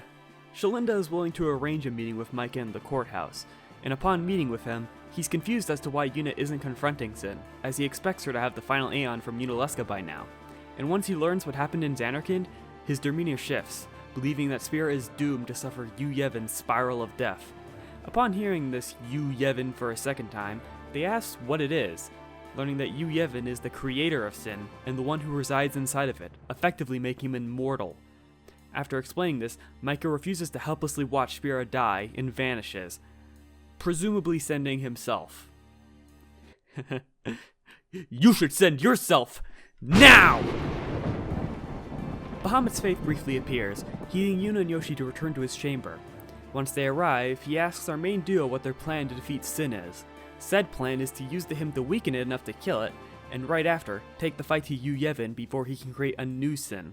Hearing this, Bahamut reveals a bit more information about Yu Yevon, how he used to be a summoner, but now only lives to fulfill a singular purpose, to summon. Interestingly enough, Bahamut describes him as neither evil nor good, awake yet dreaming, implying that he's barely conscious of his actions, or even aware of the consequences of said actions.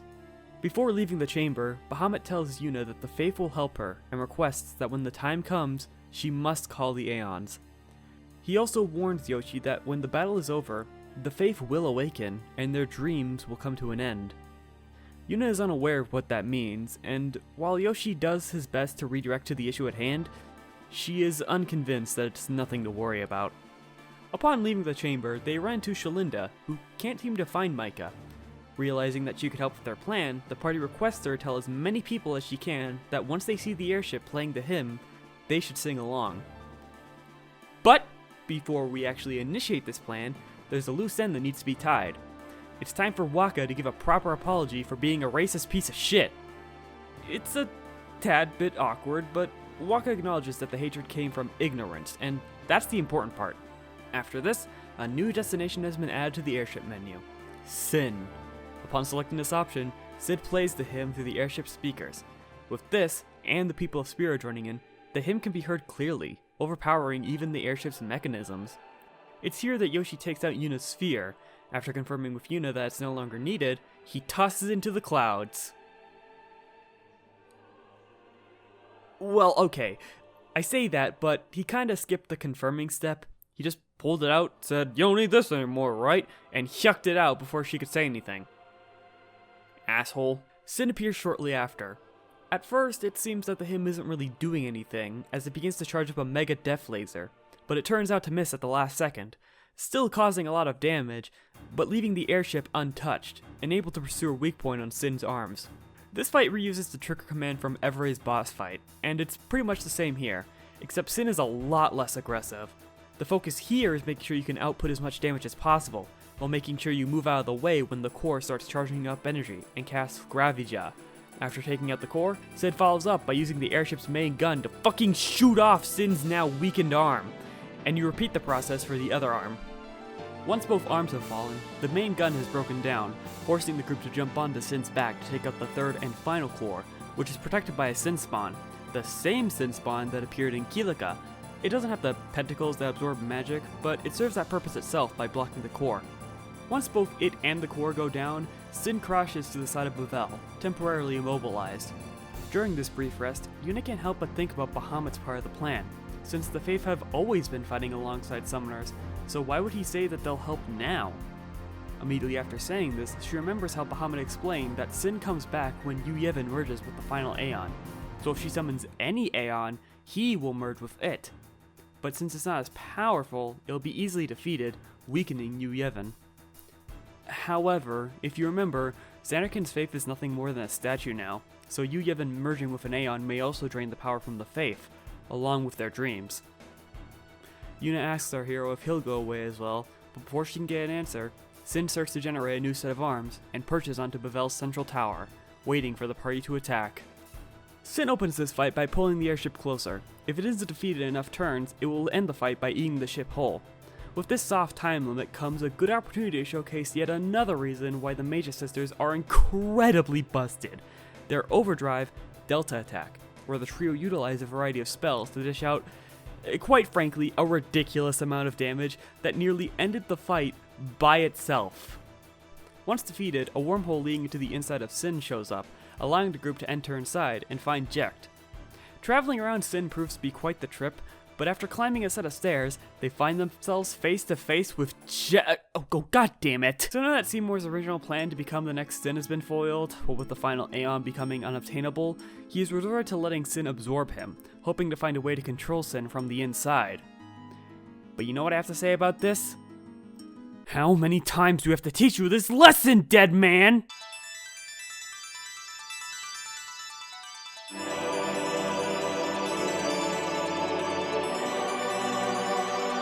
This final encounter with Seymour is pretty interesting. It calls back to his first fight, where he mainly casts one of the 4 elemental spells 4 times. The spells he casts are dependent on these 4 panels. The side that faces towards him dictates not only what spell he will use, but his elemental affinities. It seems like spamming the null spell seems like the best strat once again, but after a few turns of spell casting, Seymour will cast a spell, following that up by casting Ultima onto the party. If you don't respond correctly, you can get pretty fucked up. Just look at how close I got to a team wipe, and this is with some leveling during the end game. You can target each of the panels to attempt to move them around, but it's pretty much still a waste of time, since that won't stop Seymour from doing his whole Ultima strat. Now, at this point, I would normally move on to what happens after the fight ends, but you must be crazy if you think I'm going to not highlight the amazing aesthetic of this encounter. The brick platform that fades away as it approaches Seymour, while also serving as a great contrast to the character's shadows, the cloudy background split into a bright upper half and a dark lower half, and the fact that Seymour's final form is barely corporeal, showcasing a really cool detail about the Seymour fights: the deterioration of Seymour's humanity. Like, his first 2 forms have that distinct human shape, but his previous form utilizes the armor far more than himself. And the song that plays during this fight is genuinely one of the best in the game. Just take a listen.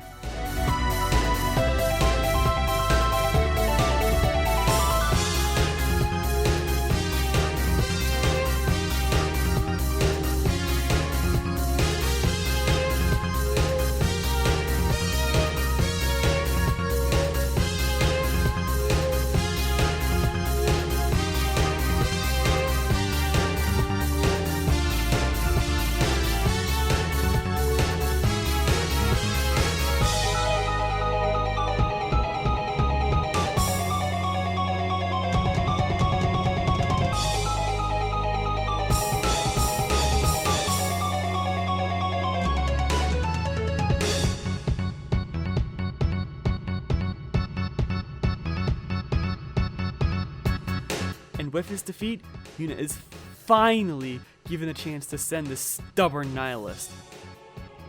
Oh no, not to the far plane, but someplace worse. Now, you might be wondering, why didn't she just do this after the 3rd encounter? The inside of Sin is quite the trippy location. Before fighting Seymour, the area is this cloudy place where the only platforms are these water paths. Because this is an early 2000s video game on a 6th generation console, an obsession with water is baked into its design. And after the final fight with Seymour, the visual identity takes a drastic change. The skybox changes to a night sky, and the geometry has this mechanical vibe to it, similar to Dreams Anarchind. This area also uses the same map mechanic as Omega Ruins, where you need to fill it out yourself, which makes random encounters incredibly annoying when your OCD gets the better of you and forces you to fill out every square inch. And the area becomes even more abstract as you approach the point of no return and enter the Tower of the Dead. And I apologize for anyone who gets motion sick easily, because holy shit does this camera move fast enough that it even made me a little queasy. A quick tip if you need a breather: hitting icicles causes an encounter where the camera sits still, and the gems give you a random sphere, and after running into enough of them, the game will transport you into the final room of the game, where Jecht awaits. After not seeing each other for 10 years, Yoshi's first conversation with his father in a long time is awkward, to say the least. Not that I can blame either of them, considering the laundry list of things not helping with the situation. Before the fight begins proper, Jecht gives the group a heads up, saying that once it begins, he'll lose control of himself and will be fighting the party with his full strength. With this warning, he falls off the platform as he transforms back into the final Aeon. Braska's final Aeon.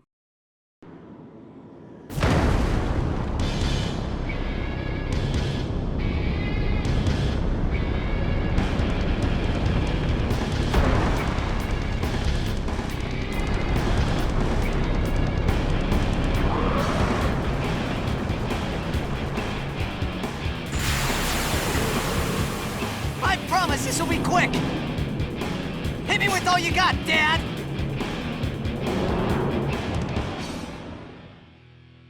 This fight features a couple of supporting units called the U Pagoda. If left alone, they will heal Broska's final Aeon and charge up his overdrive gauge using Power Wave. Yep, just like all the other Aeons, this one has its own overdrive, which I didn't get to see. Oops. You can kill these units, but they will revive after a few turns, returning with an amount of health equal to the damage dealt to it when it died. The Togstroker command returns for the final time, with only Yoshi being able to use it. This will weaken Jekt for the first 2 times you use it, but after that, it essentially wastes a turn. At first you only need to deal with single target attacks, but after depleting his health bar, he transitions into phase 2, where he pulls out a sword from his chest, gaining an AoE attack. But if you're able to manage defensive buff properly, this will deal minimal damage. The real threat in this fight is Jekt Beam, a petrification attack. Much like the previous fight, the aesthetics are on point, taking place in the same distorted version of Zanarkand we saw right before waking up in Bosch Temple. How right before the fight began, the buildings started to light up. The design of Broska's final Aeon itself, and not to mention that they have Otherworld playing, the song that was used in the game's opening FMV. You know, the cutscene where Jekt returns home to bring Yoshi to Sphera? This boss fucking rules, and is an amazing final challenge. Broska's final Aeon is destroyed, and Jekt is temporarily restored. As he begins to fall, our hero catches him, and tells him the one thing he's been wanting to tell him for over 10 years, as he cries his heart out. I hate you, Dad. And with that off his chest, he expresses that for the first time in his life, he's proud to have Jekt as his father. Yet this moment is cut short, as Yu Yevon's spirit is flying around the area, searching for an Aeon to merge with.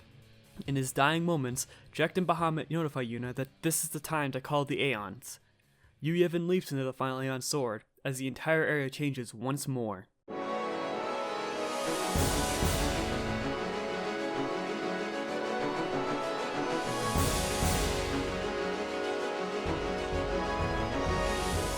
The penultimate encounter begins with a selection of all the Aeons you've acquired at this point. Once you summon one, they will be quickly possessed by Yu Yevon, transforming them into Not to worry! Not only does the entire party have the auto-life effect permanently, but the Aeons have significantly less HP. As you call each one, they each have one final thing to say. Strike me down. Extinguish me. End it right here. Please, defeat me. Soon, eternal rest. Thus, I atone. Take my life. Gotta say goodbye. Stop the suffering. Don't cry. As the Aeons start to fall, Yuna's resolve wavers, watching these allies fall one by one. Yet she stands her ground and allows the sacrifice to be made, eventually leaving Yu Yevon with nowhere left to run, forcing him to face us himself. Before starting the fight proper, our hero decides that now is the time to reveal that once this fight is over, he will cease to exist, alongside the rest of the Dreams of the Faith. After looking to Yuna's eyes, he takes charge and reaffirms that despite how selfish it sounds, this is still his story. Much like the fight with the Aeons, you still have the auto-life effect, making both encounters glorified cutscenes. Really cool glorified cutscenes. But this one will require more effort, as Yu Yevon won't go down in a single hit. In fact, after every attack, he'll immediately cast Kiraga to sustain himself. The main attack he'll use is Gravija, which not only targets all party members, but himself as well, and deals far more damage to himself. It gives the idea that he's so desperate to stop you that he's putting his own safety at risk. Ultima is another spell he may pull out, but with Autolife, this is pretty much just a stall tactic. His defeat is all but inevitable, and to give credit where credit is due, he certainly goes out with style.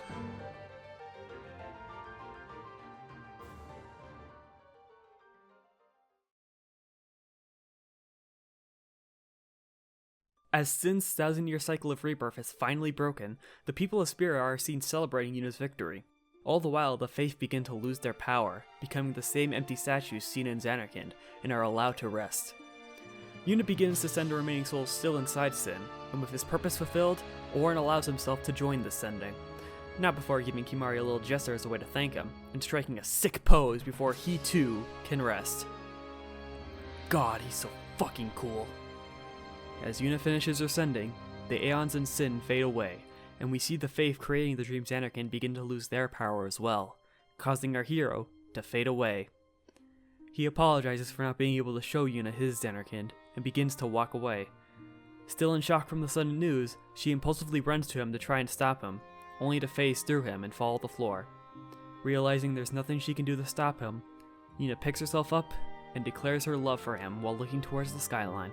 He responds to this by giving her one final embrace, before leaping into the clouds, diving past Orin and Braska, and giving his father a high five.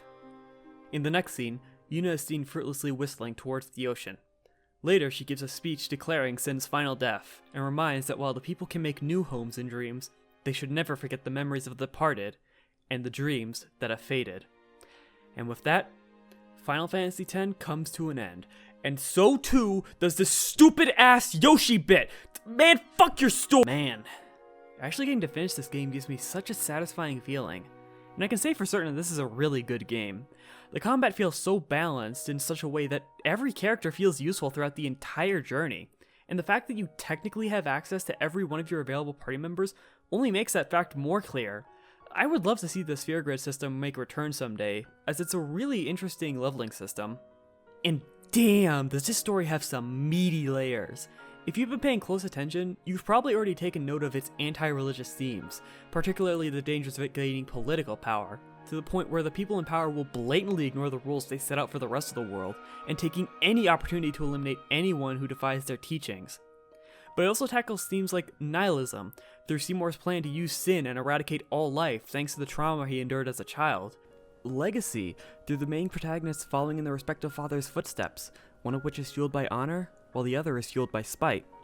And grief, to the heavy feeling that all summoners and guardians must bear on their pilgrimages for a short-lived time of peace, to the living embodiment of death that plagues the world. This game even made me appreciate how Endwalker handled its story elements. There's a lot to love about this story. How 14 handled Enema is still pretty lame though. At the very least, their semi-recent interpretation of the travel agency is pretty cool. One thing that I realized during the year-long process of making this review that really hit me like a truck was how Tidus is meant to represent the player. I mean, just look at how he's presented. He's the sole party member that you directly name, he reacts to Spira similarly to how a real-life person would, and much like how he's forced to leave Spira at the end of the game, so too is the player after reaching the end credits. The only way that they're able to do that is by starting a new game, but you're going back to a Spira where Sin is an active threat. You don't get to experience a sinless Spira in this game. Of course, Tidus still has his own attributes that make him, such as his status as an athlete, his strained relationship with his father, his unstable emotional state, and his romance with Yuna. All of these aspects make him out to be one of the most enjoyable protagonists in the franchise. One other aspect of the storytelling that I love is how they use the word story as a metaphor for life. Before Zanarkand ruins, Orin is the one who tells Tidus the phrase, "This is your story." When they reunite in Luca, his main argument for why Tidus should come with him is every story must have an ending. And after the massacre at Mushroom Rock, Orin mentions that many stories ended there. And after that, well, I've already mentioned pretty much all instances where that word gets used like that. It's such a cool interpretation of the word that I don't think I've seen used anywhere else. But I've avoided some of the weaker parts of this game for long enough, so let's get into it. For being the first game in the series to feature voice acting, it's pretty solid all around. To use an example in this session, Seymour right before his final battle sounds incredible. With the way his voice actor, Alex Fernandez, hands up his delivery here, you can really tell that the character is starting to go mad with power. I will learn to control it from within. I have all the time in the world. But there are some aspects that make it very clear that this was their first rodeo. First off, there are some characters who I feel are very hit or miss with their direction, and I have two prime examples. The first is Kimahri. Sometimes he sells the stoic protector vibes really well. If we worry, she tries harder. Do not frown. Other times, his line deliveries are painfully stilted. It's quiet. Kimahri goes now. My second character of choice, and God do I hate to have to say this, is Yuna. Sometimes she can steal the show. I am a summoner, my lord. Like my father before me, I am on a pilgrimage to stop the death that sin brings. Are you telling me that too is futile? But other times, her soft delivery just makes listening to her feel super awkward. Everyone, stand back! I'll summon! One other detail about the voice acting that hurts the experience comes from a poor localization decision. Now, I trust that most of you know that whenever anything that requires voice acting gets localized, more often than not, the time it takes for a line to be delivered is different for each language.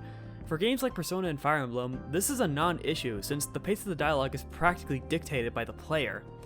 But in the case of games like Final Fantasy X, you need to make sure that the dialogue progresses smoothly. If you don't, you'll end up with everyone talking over each other, like in Sonic Adventure 2. You're not even good enough to be I'll make you eat those words! Final Fantasy X's solution is one of the sloppiest ways to go about this issue. From what I can tell, the voice actors didn't have footage from the game to reference how fast they should deliver their lines, so when lines inevitably take too long, the voice lines are artificially sped up to match the speed of the Japanese delivery. And God, the big reason why this is one of the worst ways to solve this issue is because it's so unbelievably obvious when it happens.